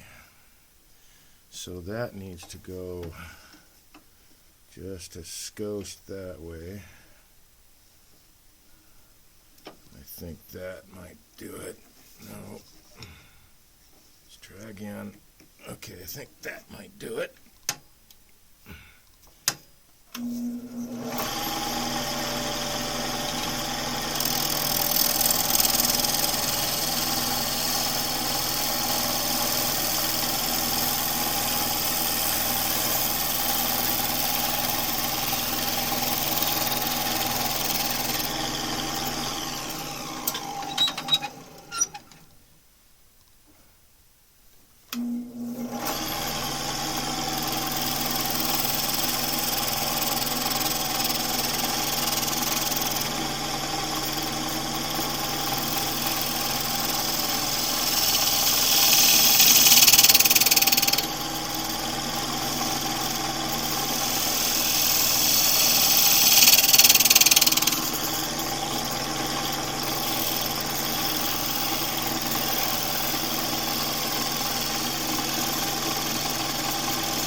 Getting some nice curl in there too, and some splotchiness from the very early on the spalting process. That's cool.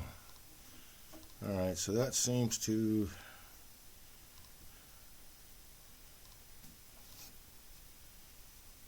be pretty good looking to me.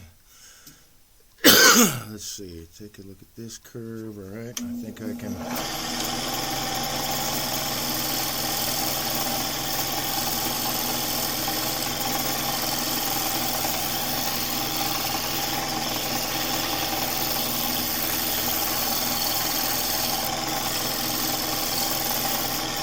clean that up a little bit.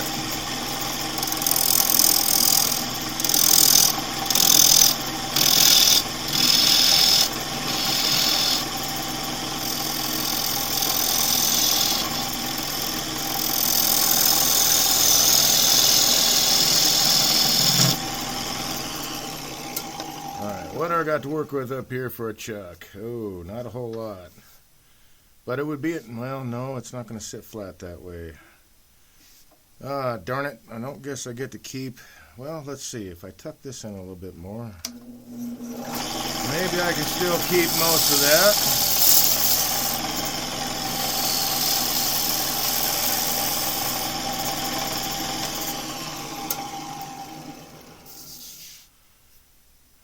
I can grab it there, I can have a very small, okay, so I'll tuck it in just a little bit more, and then I'll have a very short foot, which is okay. Be just fine.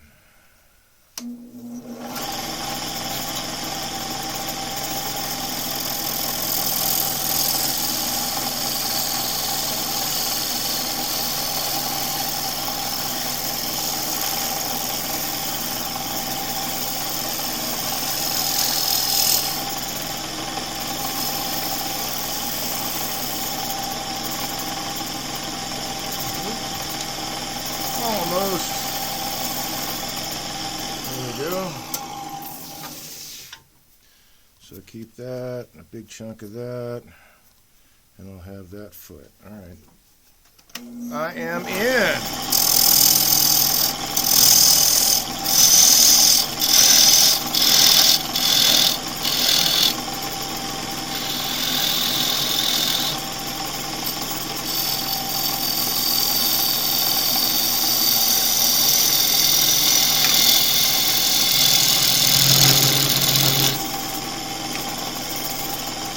guess it needed to be that deep, but hey.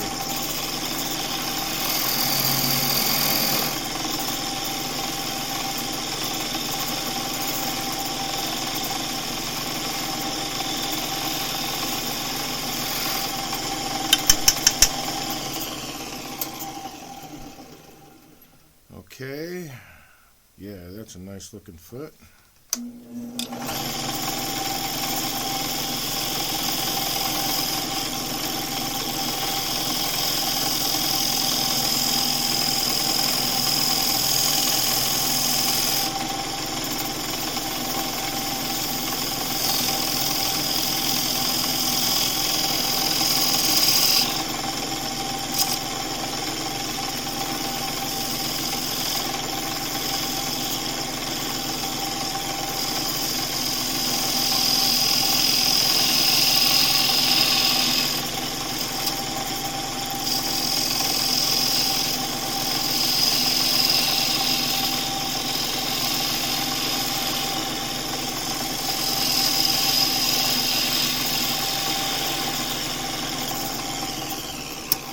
Make sure that's concave enough. Yep, perfect. I like this foot. This will work for me.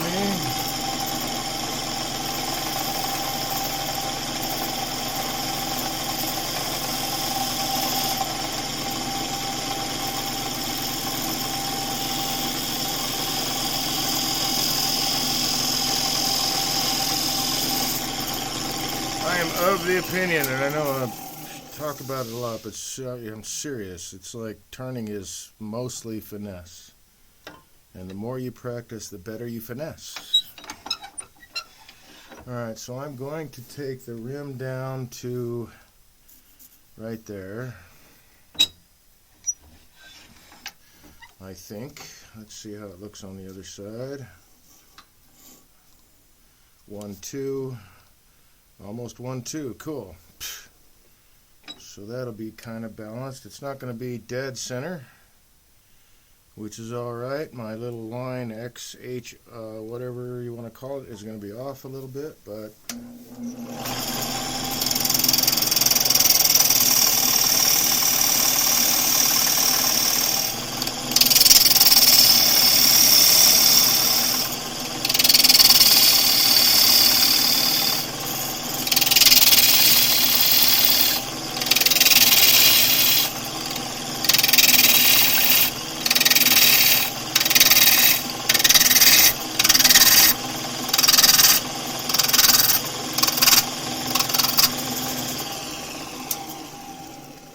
so I left myself a little proud of that line.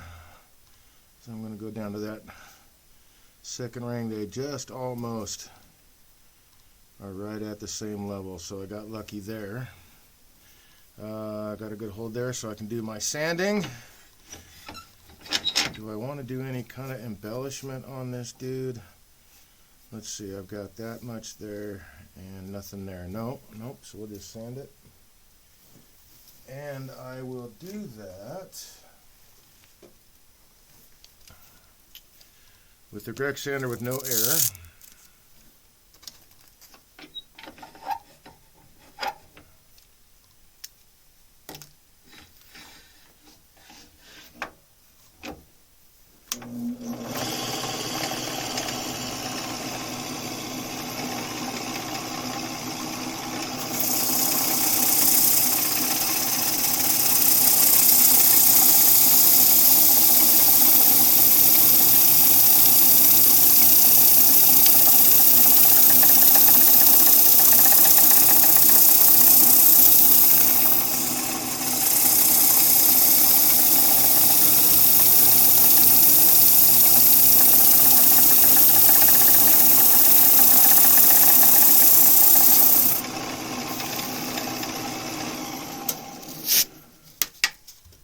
Get a new piece of abrasive.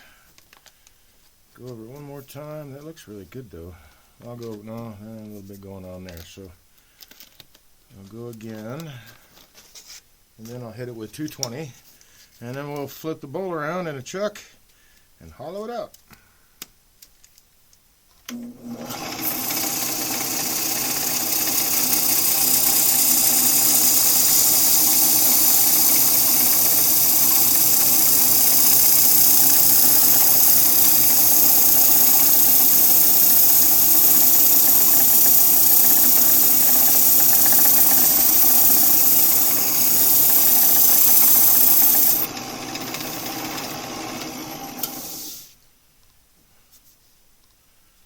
Oh, doggone it. I think I want to use I'm going to mute and use a little bit of air on that.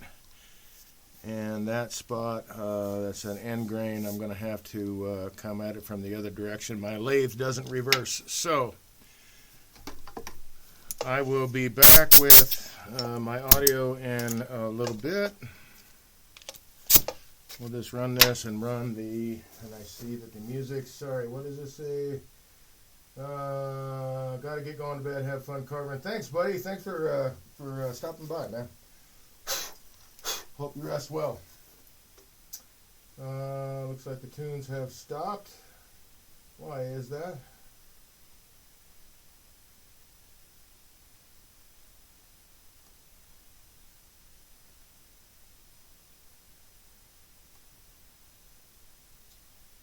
Interesting. All right, well, hopefully that'll come back on. Whoop. I will be right back with the audio as soon as I'm done sanding the outside of the bowl.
Gonna forget to turn the microphone back on.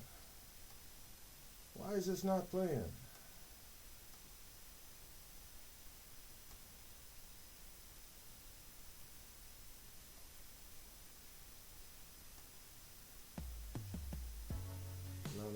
No. There it goes. Alright. Restart the tunes, I suppose. Oh, let's get this out of the way.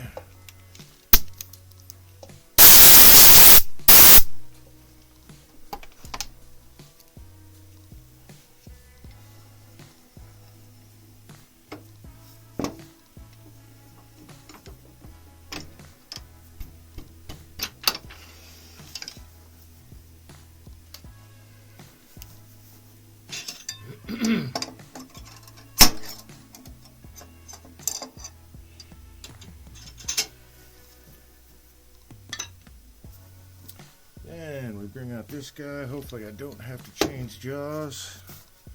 Probably not.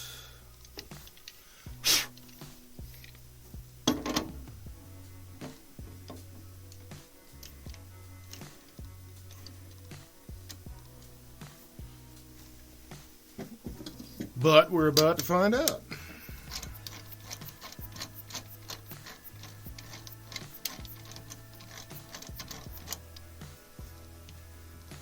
Yep, sure do. Doggone it. All right. Well, it is what it is.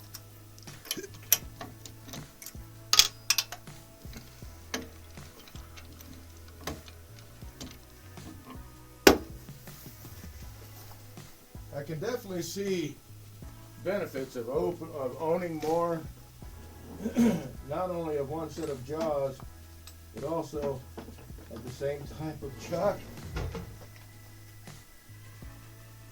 I really wish I could do that with these, but that is a tad bit out of my price range. 2, 1, 4. Vicmark chucks are really, really nice. I do not get paid to say that. I would like to be paid to say that, though. So, Vicmark, if you are watching this broadcast at any point and you feel that you would like to sponsor this channel, I would certainly appreciate that. I really like the products that you have out there that I've tried.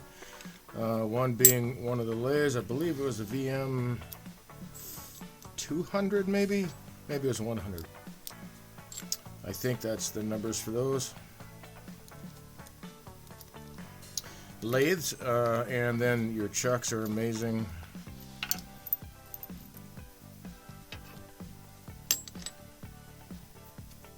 Very heavy duty. I really dig that. Some other chuck makers they kind of miss the boat there. These are very solidly and well built.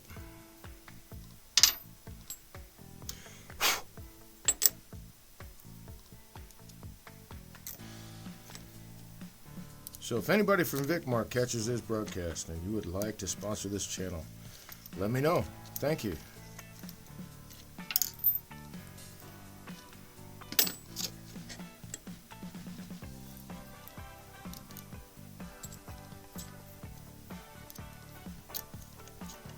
Alright, 1, 2, 3. Come on, get in there. And 4.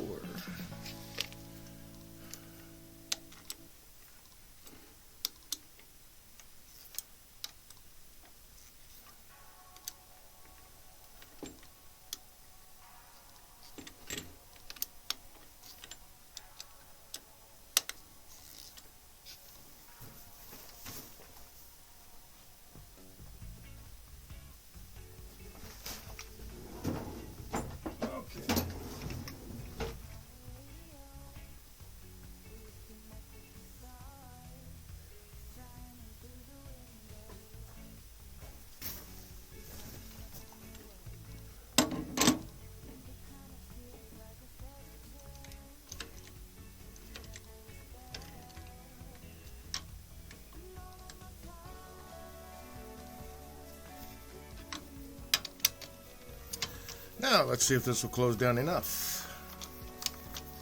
Please, please, please. Oh, no. Oh, maybe. Maybe. Yes, cool. Alright, so let's shift this here. So any tool marks from the chuck will be right on the cardinal points. And it will look like a design feature. I like that I was able to keep some of that natural edge. That's very cool. Alright, come on.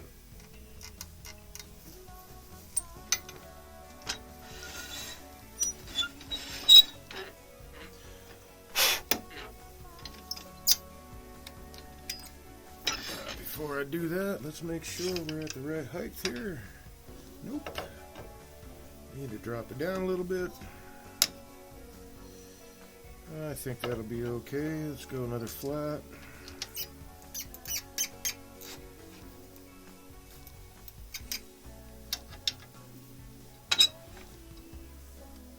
Alrighty then.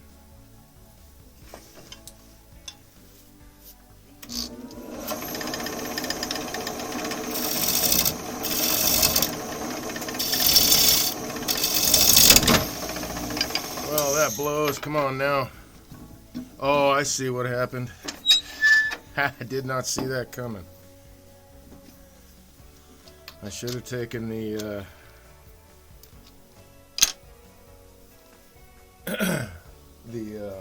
tenon off.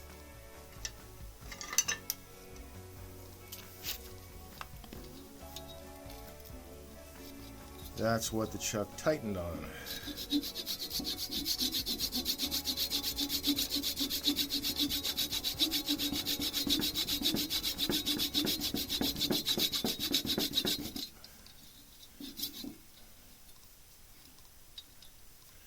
Let's put this on the other side of the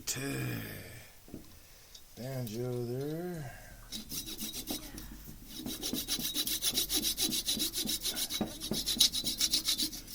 Because eventually I'm going to cut through the other side, and I sure don't want to run this saw into my hand. There we go. That would stink. Alright. Let's try this again. Now it doesn't look like it's going to close down enough. No. Okay, so shit. Glue block, I guess.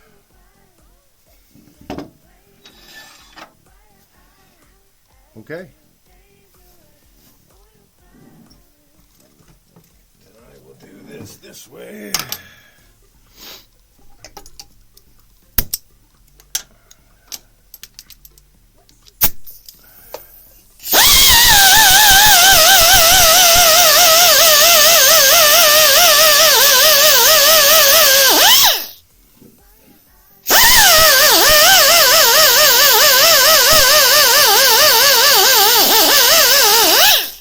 Guess I gotta start the compressor again. I'll be right back with the audio.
Alright, back with the audio. We're going to get set up for glue block.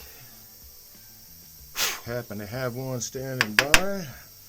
In fact, we should get rid of this dude too. What the heck, man?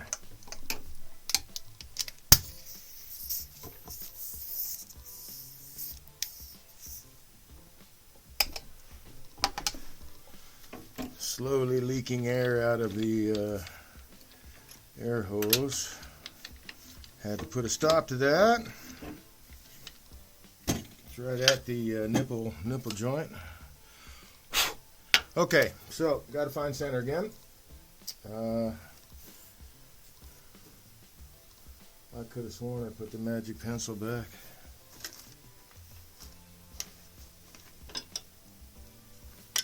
I have another.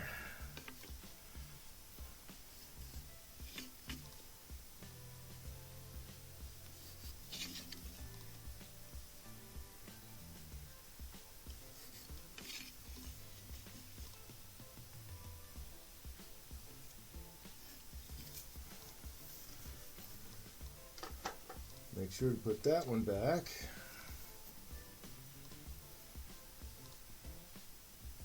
So I'm just going to make a small, very tiny divot in there, just enough to accept the end of my coat hanger little poker guy.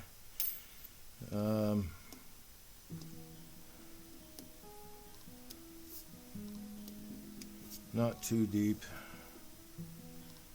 because I'm going to have to sand that away.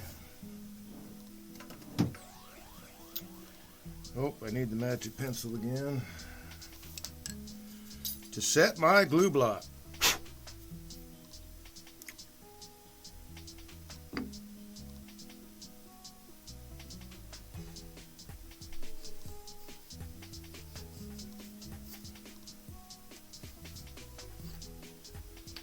Alrighty.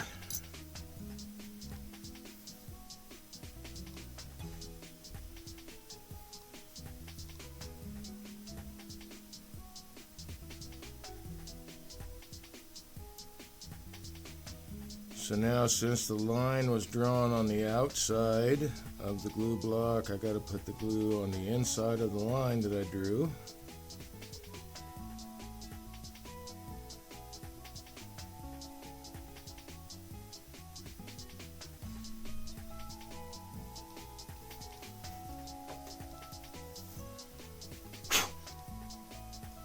And we will hit this with the accelerator.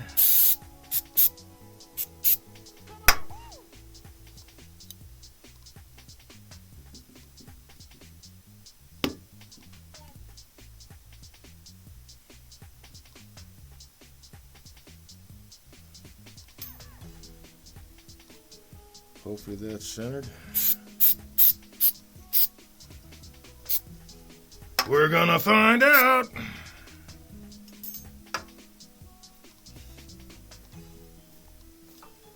Darn it all.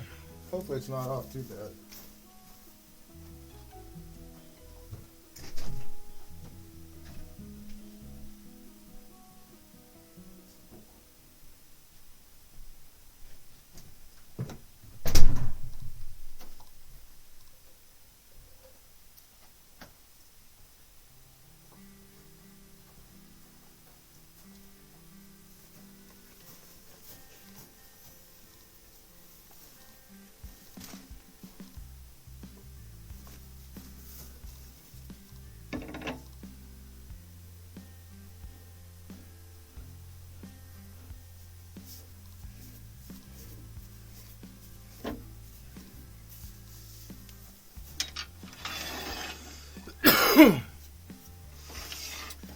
Alright, let's bring up this tailstock for a minute just to have a little pressure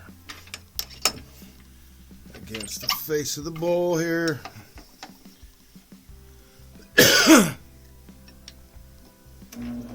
Oh man, I got really close, so I'm not going to bitch. I'm going to leave it the way it is.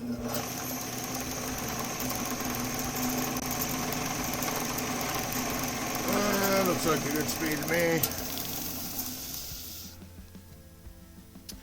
We'll let it sit for another minute or two just to make sure that set. Actually, I can do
should be set by now.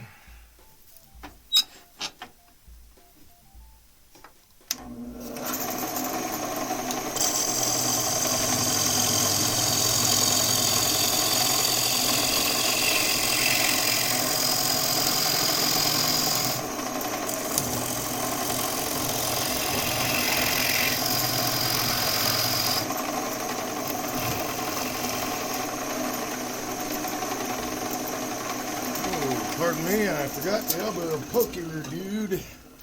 Nobody likes the elbow poker dude. Nope.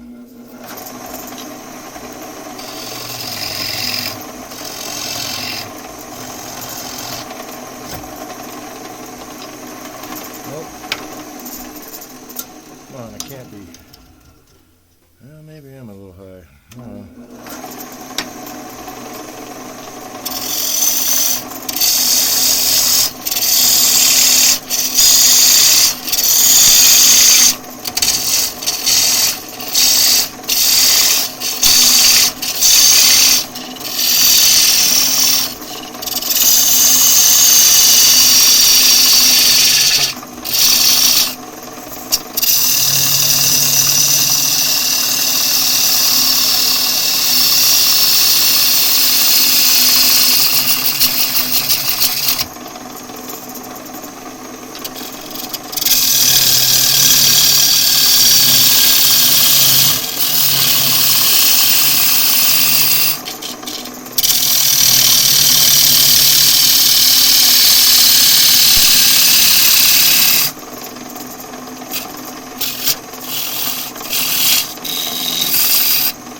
I'm working with a seasoned bowl or seasoned timber that I'm still going to work down in stages. I want to keep as much support to the walls as I can as I go, so I can mitigate as much vibration as possible. Let's see.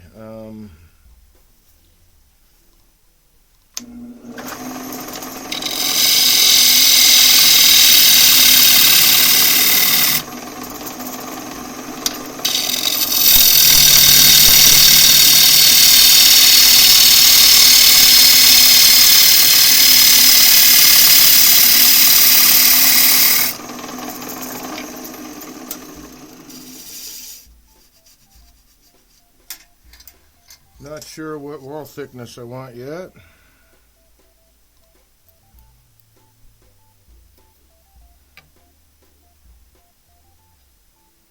But what I have is fairly even.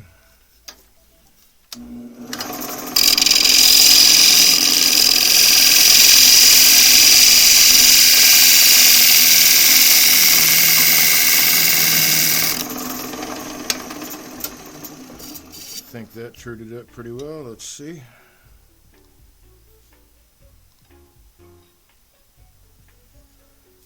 Nope.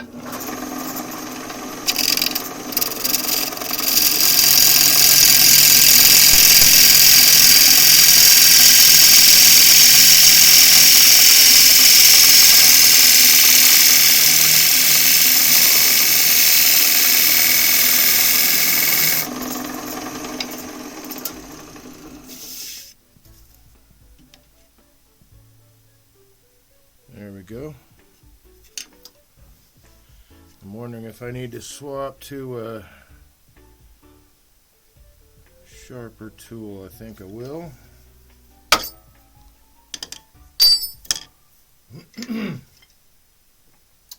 Where are you, boys? Time to come out. Nope, you're a spindle gouge. Not what I'm looking for. You might be the guy, though. Yep. Okay. Fresh bowl gouge.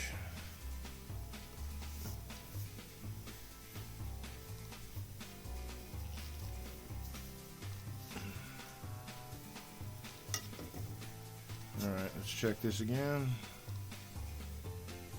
Yep, that's fairly even. Do I like this thickness? Well, before I answer that,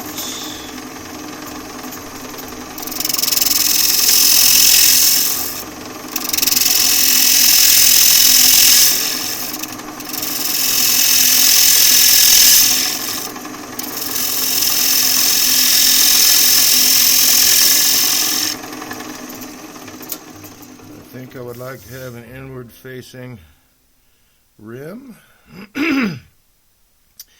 And I think I'll go, well,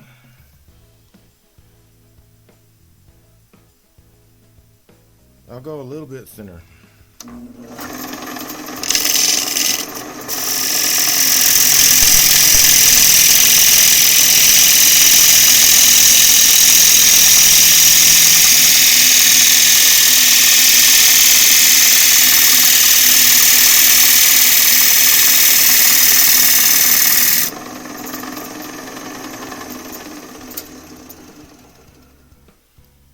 Check my progress.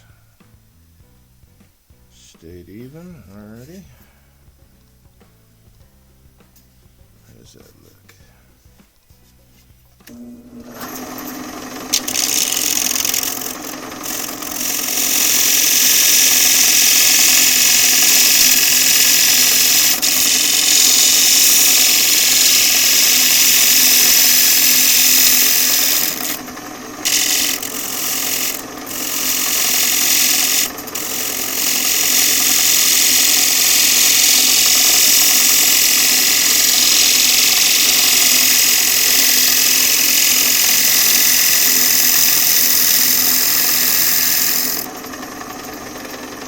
So again, when I'm turning, I'm actually watching the line down here. You guys can probably see it on this side. I'm looking over here to watch that line to double check my depth as I go. I will have to round that. You know what? I'm going to have to take this down a little bit, I think. Yeah, I'm going to have to do that because this is going to crack out.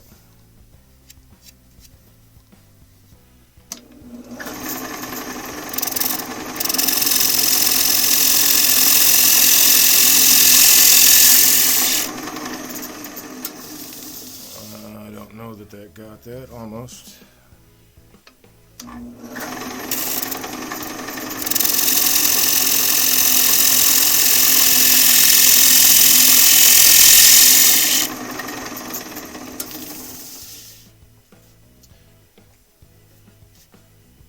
There we go.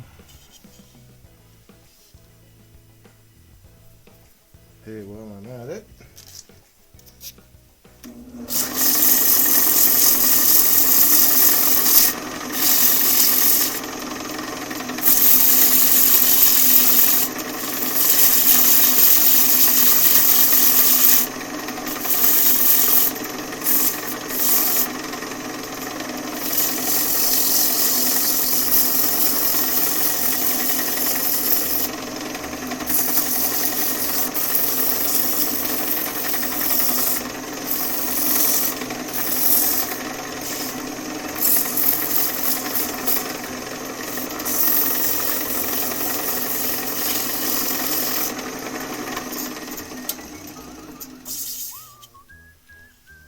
yeah, that's a rim I can go with, and I like the thickness, so we'll leave it where it's at.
funsies, we do have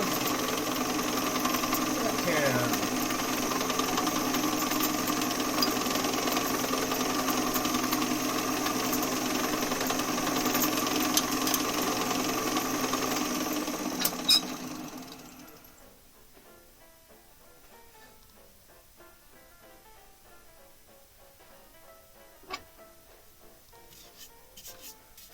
Everything clears, all right.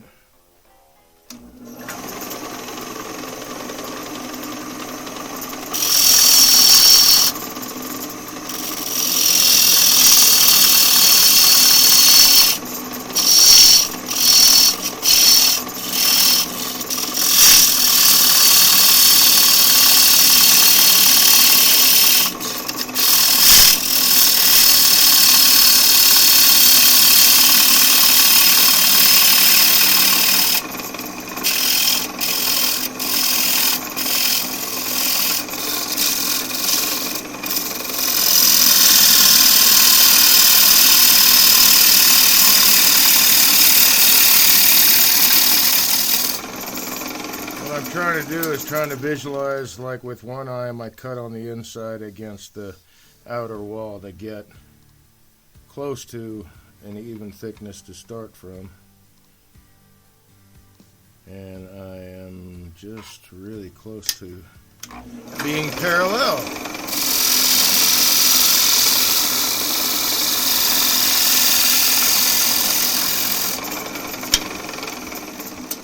And I think that might have done it. Okay, a little lighter in the bottom.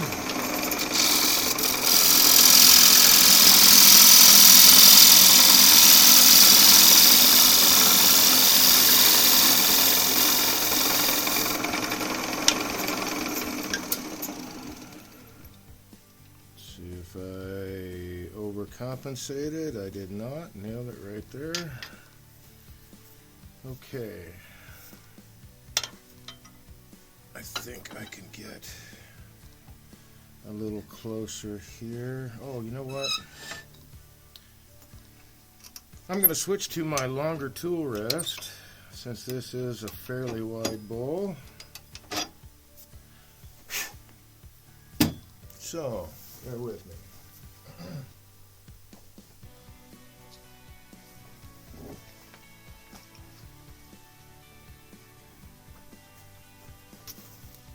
So, thanks for sticking with me and spending time.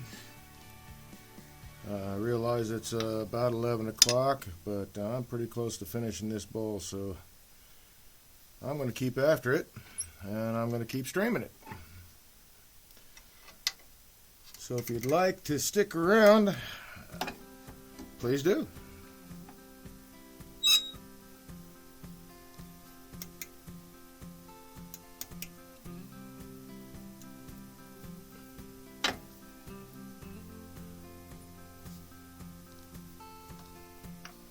Everything clears.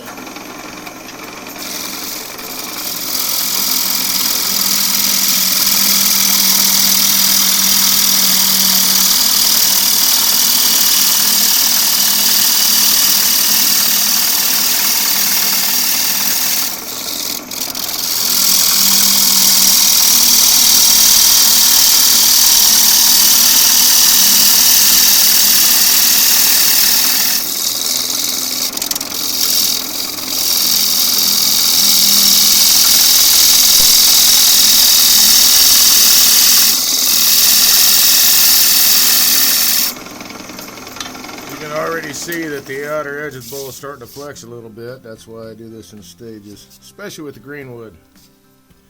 Especially with the green wood, it wants to wobble and flutter around a lot more the thinner you get. Alright, I got just a little light in the bottom. That might be, let's see.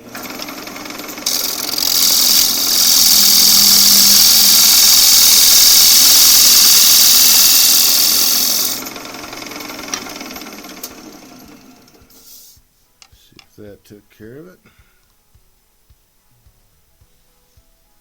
just about.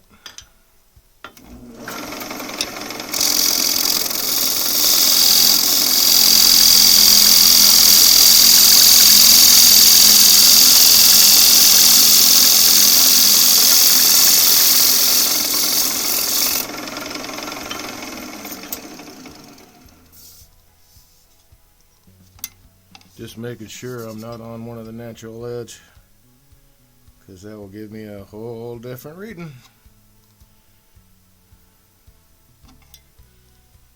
Alright, so I got to take that down just a bit.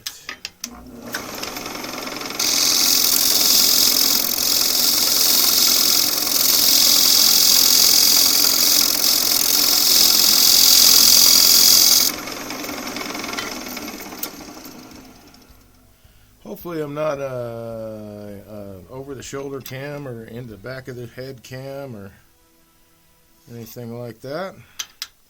Okay, this should be the last cut for this stage.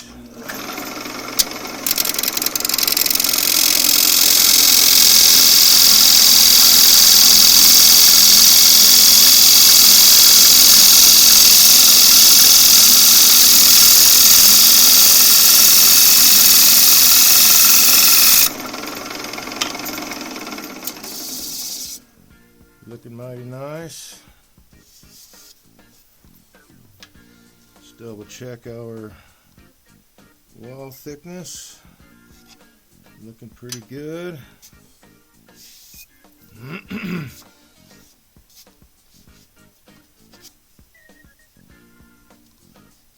Got just a little bit of tear out there.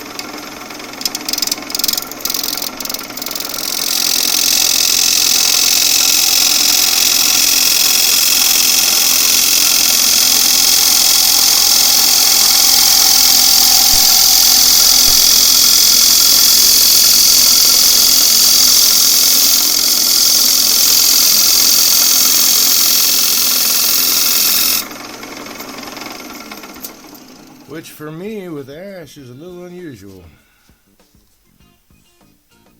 Okay, that's better, but there's just a little bit of, but it is that spalty, spalted wood there.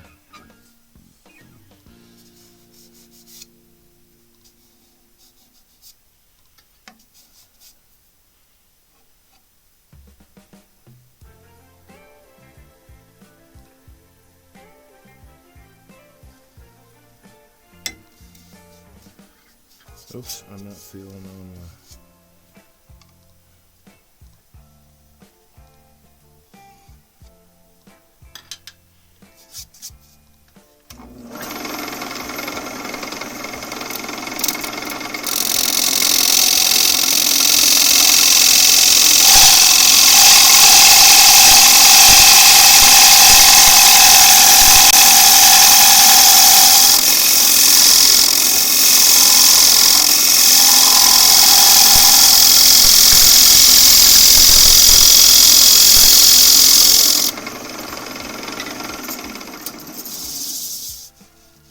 That's better. Alright, now we can finish the bowl.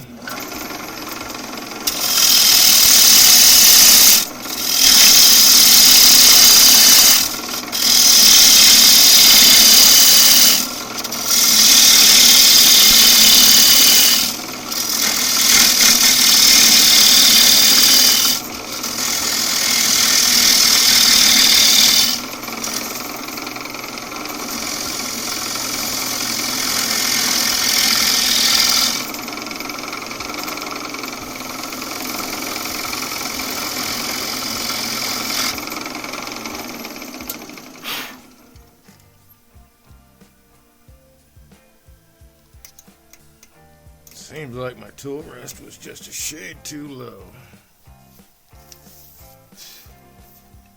Alright, almost there. Are we there yet?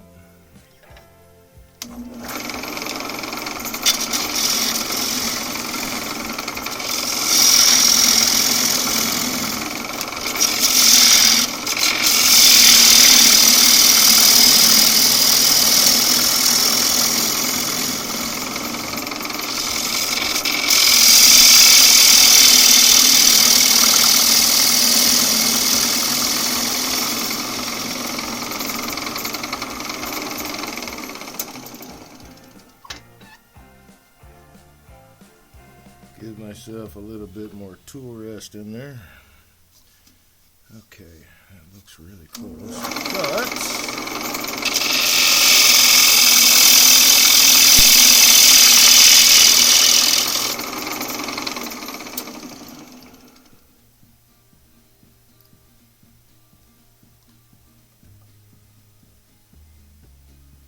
it is really close.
Nice to have the pencil eraser, but this will just have to do.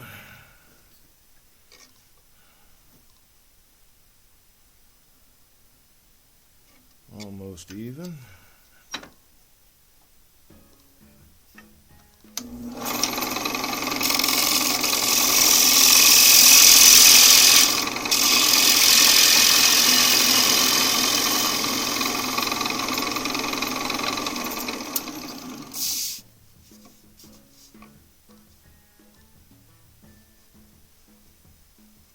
There we go.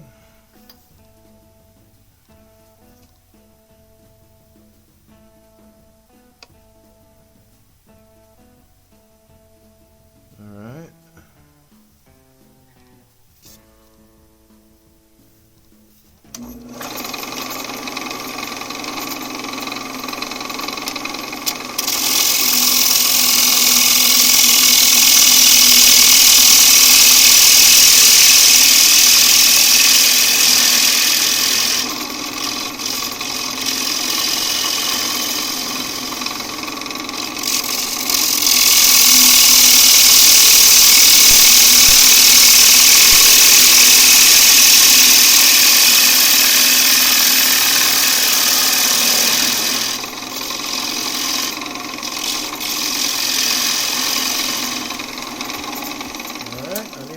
More light here, so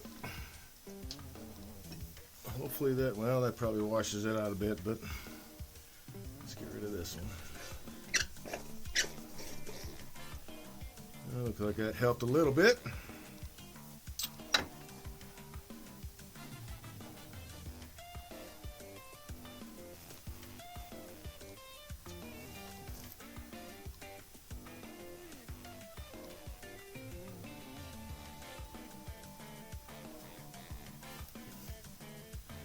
So it looks like I'm right about on the money.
calipers here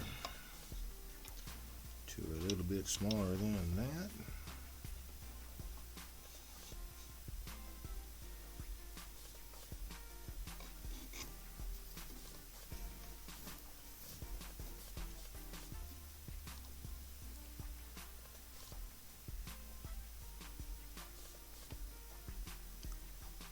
Okay.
Okay.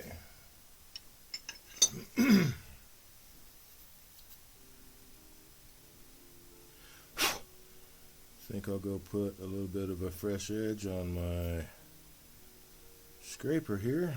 We'll finish the inside of that bowl.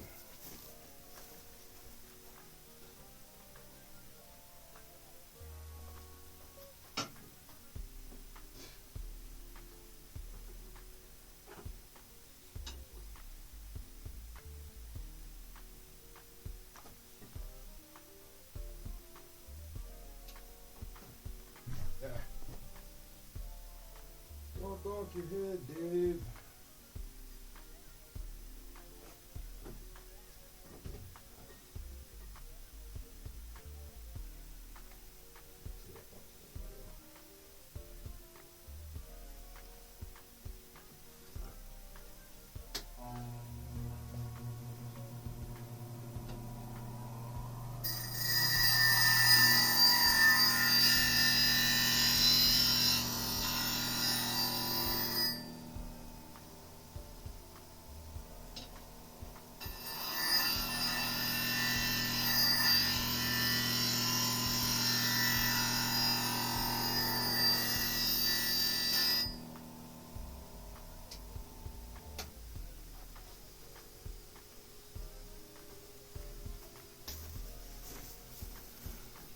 Let's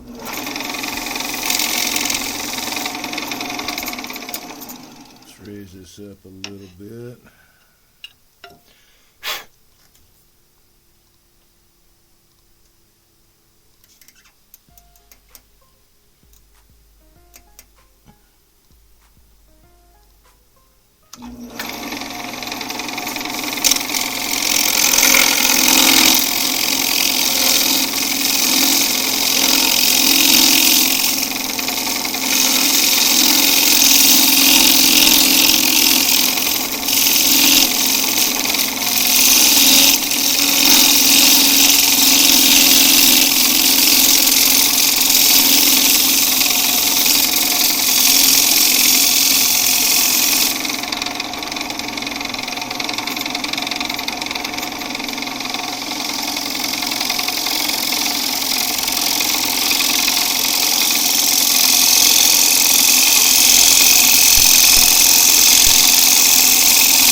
Nice.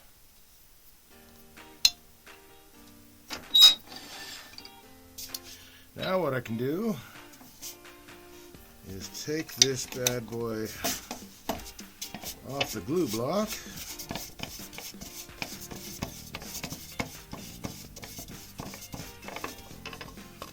Yeah, that looks really nice.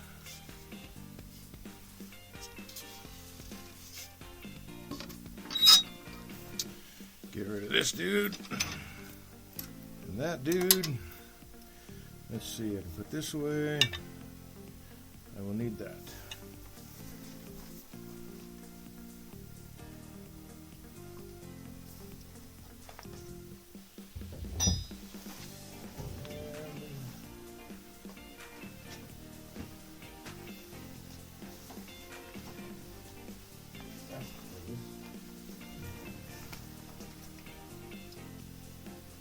Need this dude too.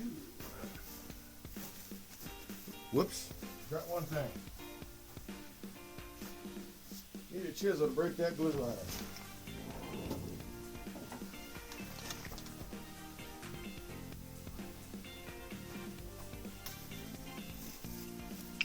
What is lovely about CA glue is that, did my fish whacker wind up down there? No. Well, where the heck is my fish whacker?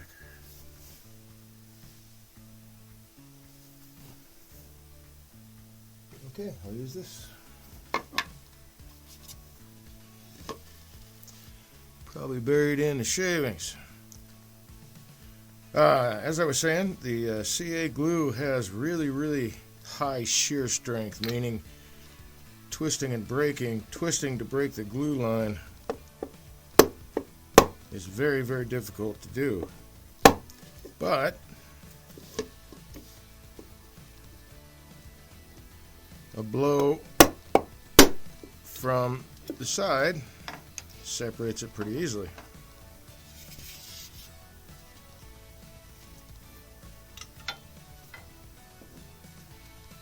So let's put this guy away.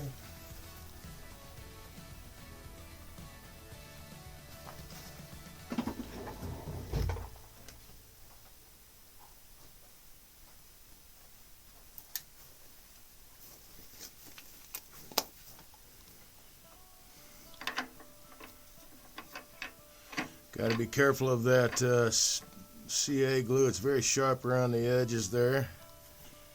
Slice you open like nobody's business.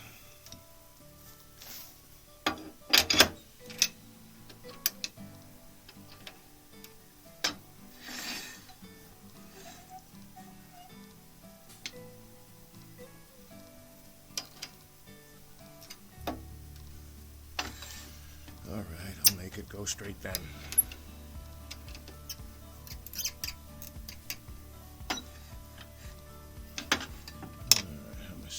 Just a touch high.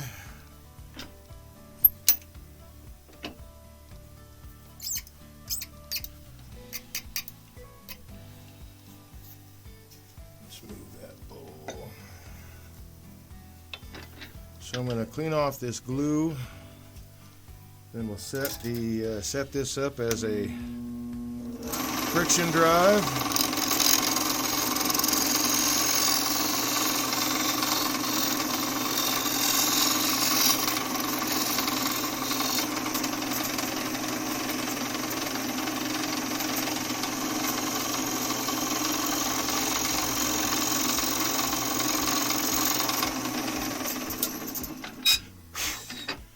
Got to make sure I keep that concave. Yep. That looks pretty good. Just for giggles though.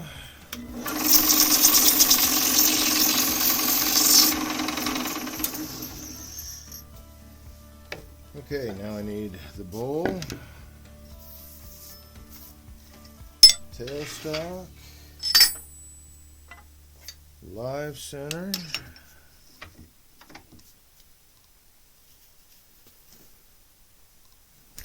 leather and lace. This is that rubberized shelf lining stuff, and this is just a piece of, I don't know, what is that, 3-4 ounce leather? Maybe 2-3, not sure, between the two. But I will get the bowl centered. We will true it up.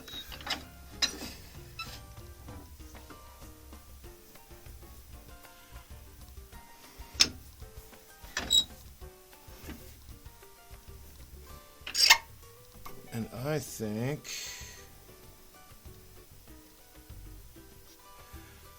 what do I think? I think I'm going to grab a piece of leather for the bottom. Hopefully a nice thick piece. Yes, I have one.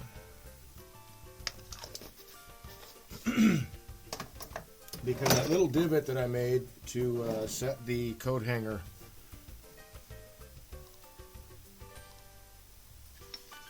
probe for the glue block, I don't want it to go deeper by pushing it in with that. So I'm going to do two things. I'm going to retract this a little bit. I think that'll be okay.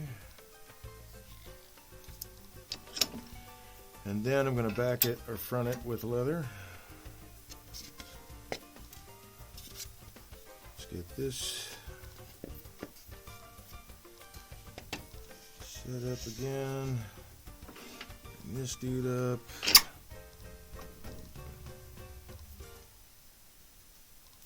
Let's get that closer.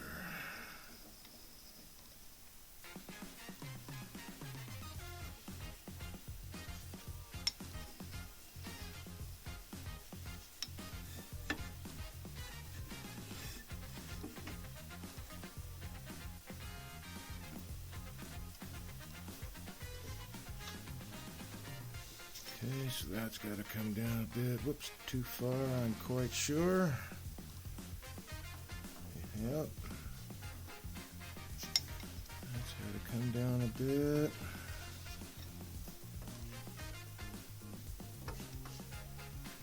Want it running as true as I can get it to finish off this foot.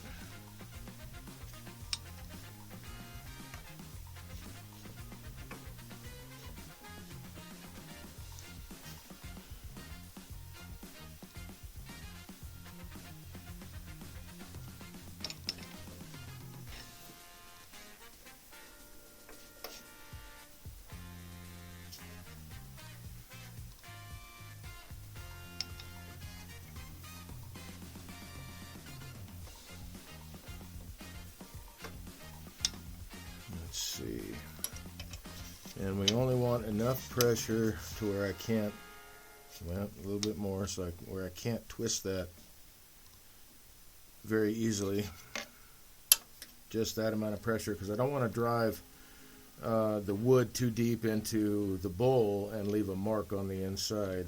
Even though it's got those two layers, that'll still happen. Let's see what we got here. So very close. I thought I was on it. Okay.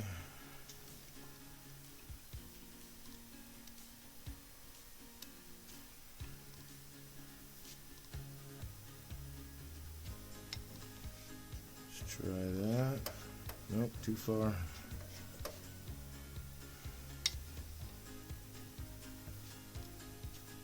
That's probably too far.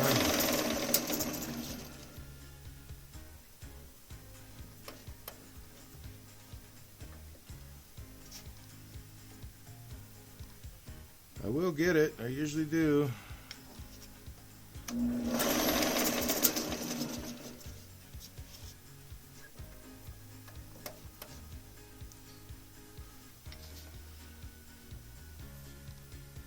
But I definitely do want to spend the time. There we go.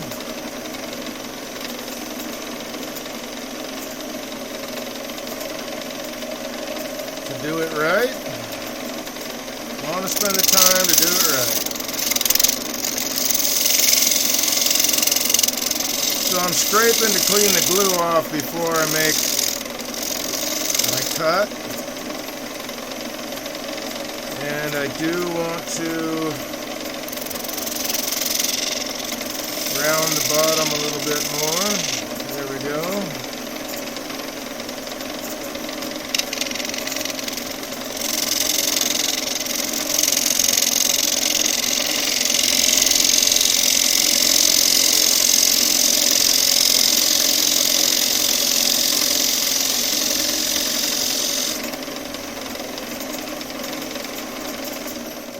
See how that looks. Not quite. Got a little bit of glue left there.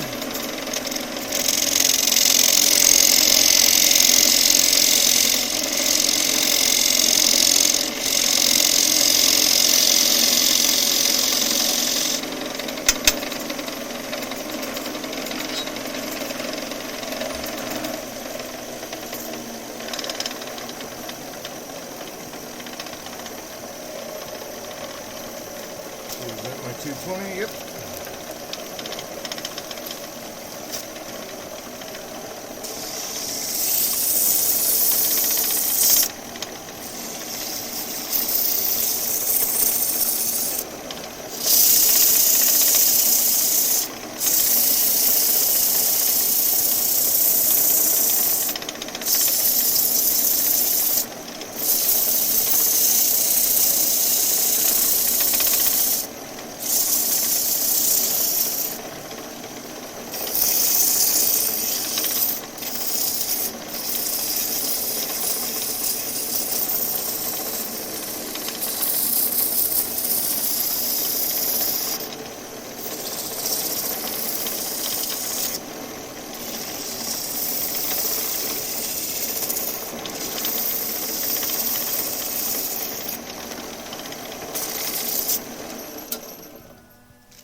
There we have it. Whoops, I'll pick that up in a second. So I just need to do a little sanding to get rid of that. No mark in the bowl. Very cool. Alright, so I will sand this.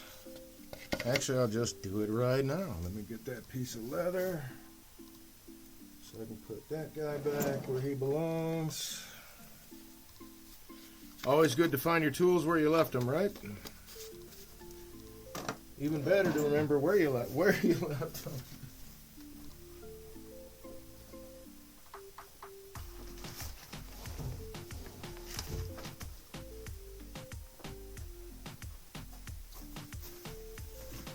All right, let's move this guy aside. Move that aside. Move this aside. Let's grab that pencil. Put it where it belongs.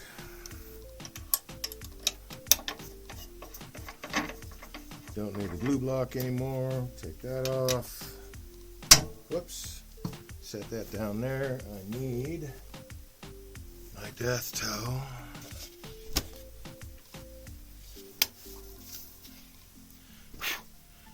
Sure made a lot of shavings today. That's awesome. Then, see how much. I got enough air for this. I'm pretty sure. There we go.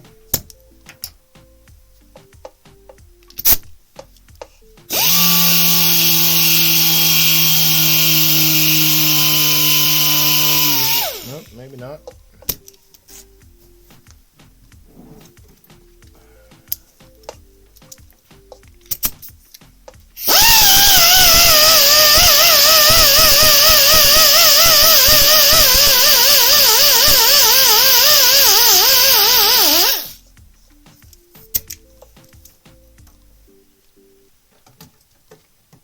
After using that guy, I still have enough air pressure because this Grex runs on lower air pressure to finish it up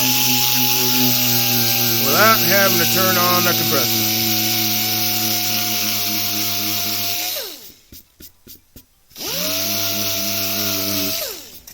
Okay.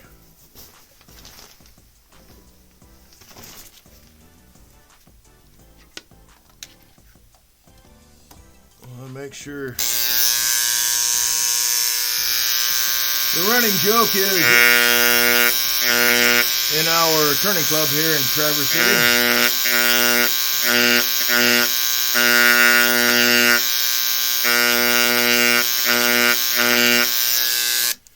is that if it isn't signed, it was made in China.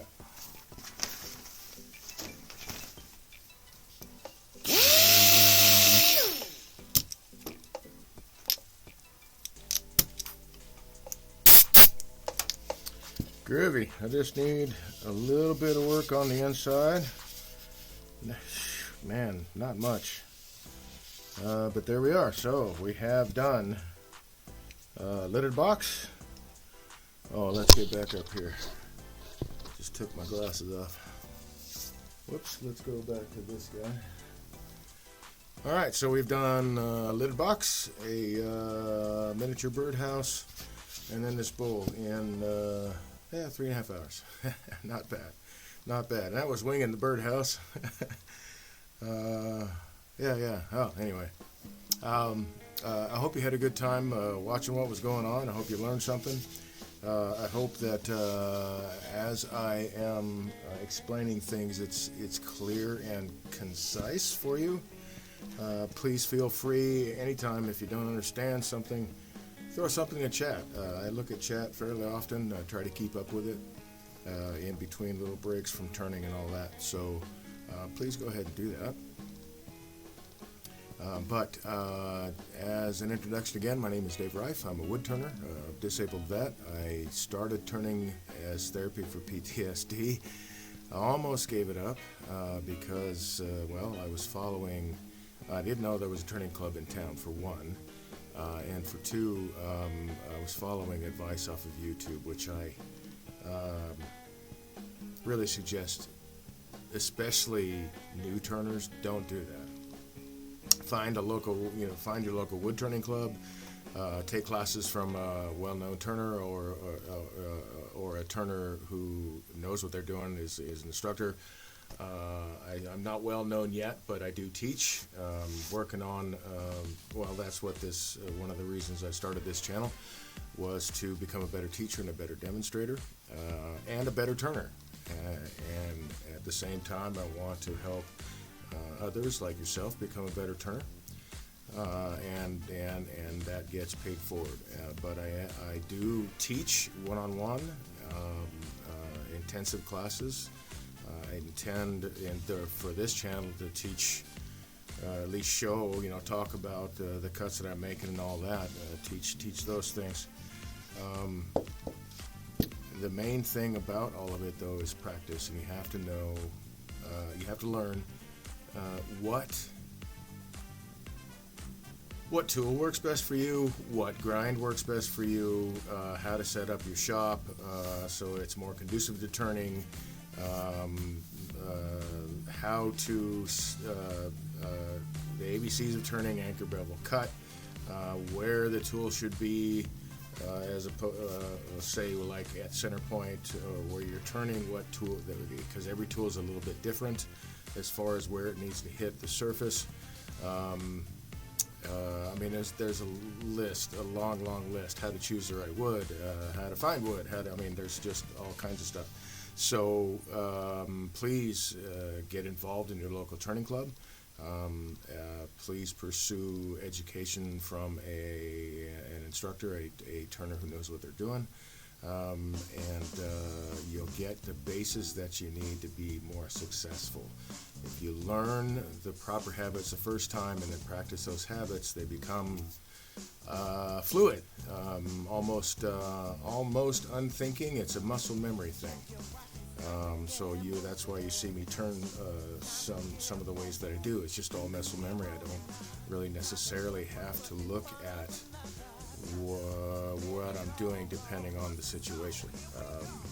I can feel it. I have that muscle memory. But it's just a lot of practice, and you too can improve yourself to that point with enough practice. I've packed a lot of practice into very few short years, but it can be done. Your speed is your speed. The tools that work best for you are the tools that work best for you, but I can help you work with that. As can other turners who know what the heck they're doing. I love exploring tools and what they can and can't do.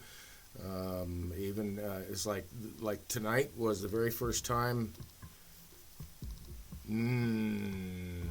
That's not right. Okay, so I was going to say tonight is the first time I've ever used a bowl scraper on a bowl.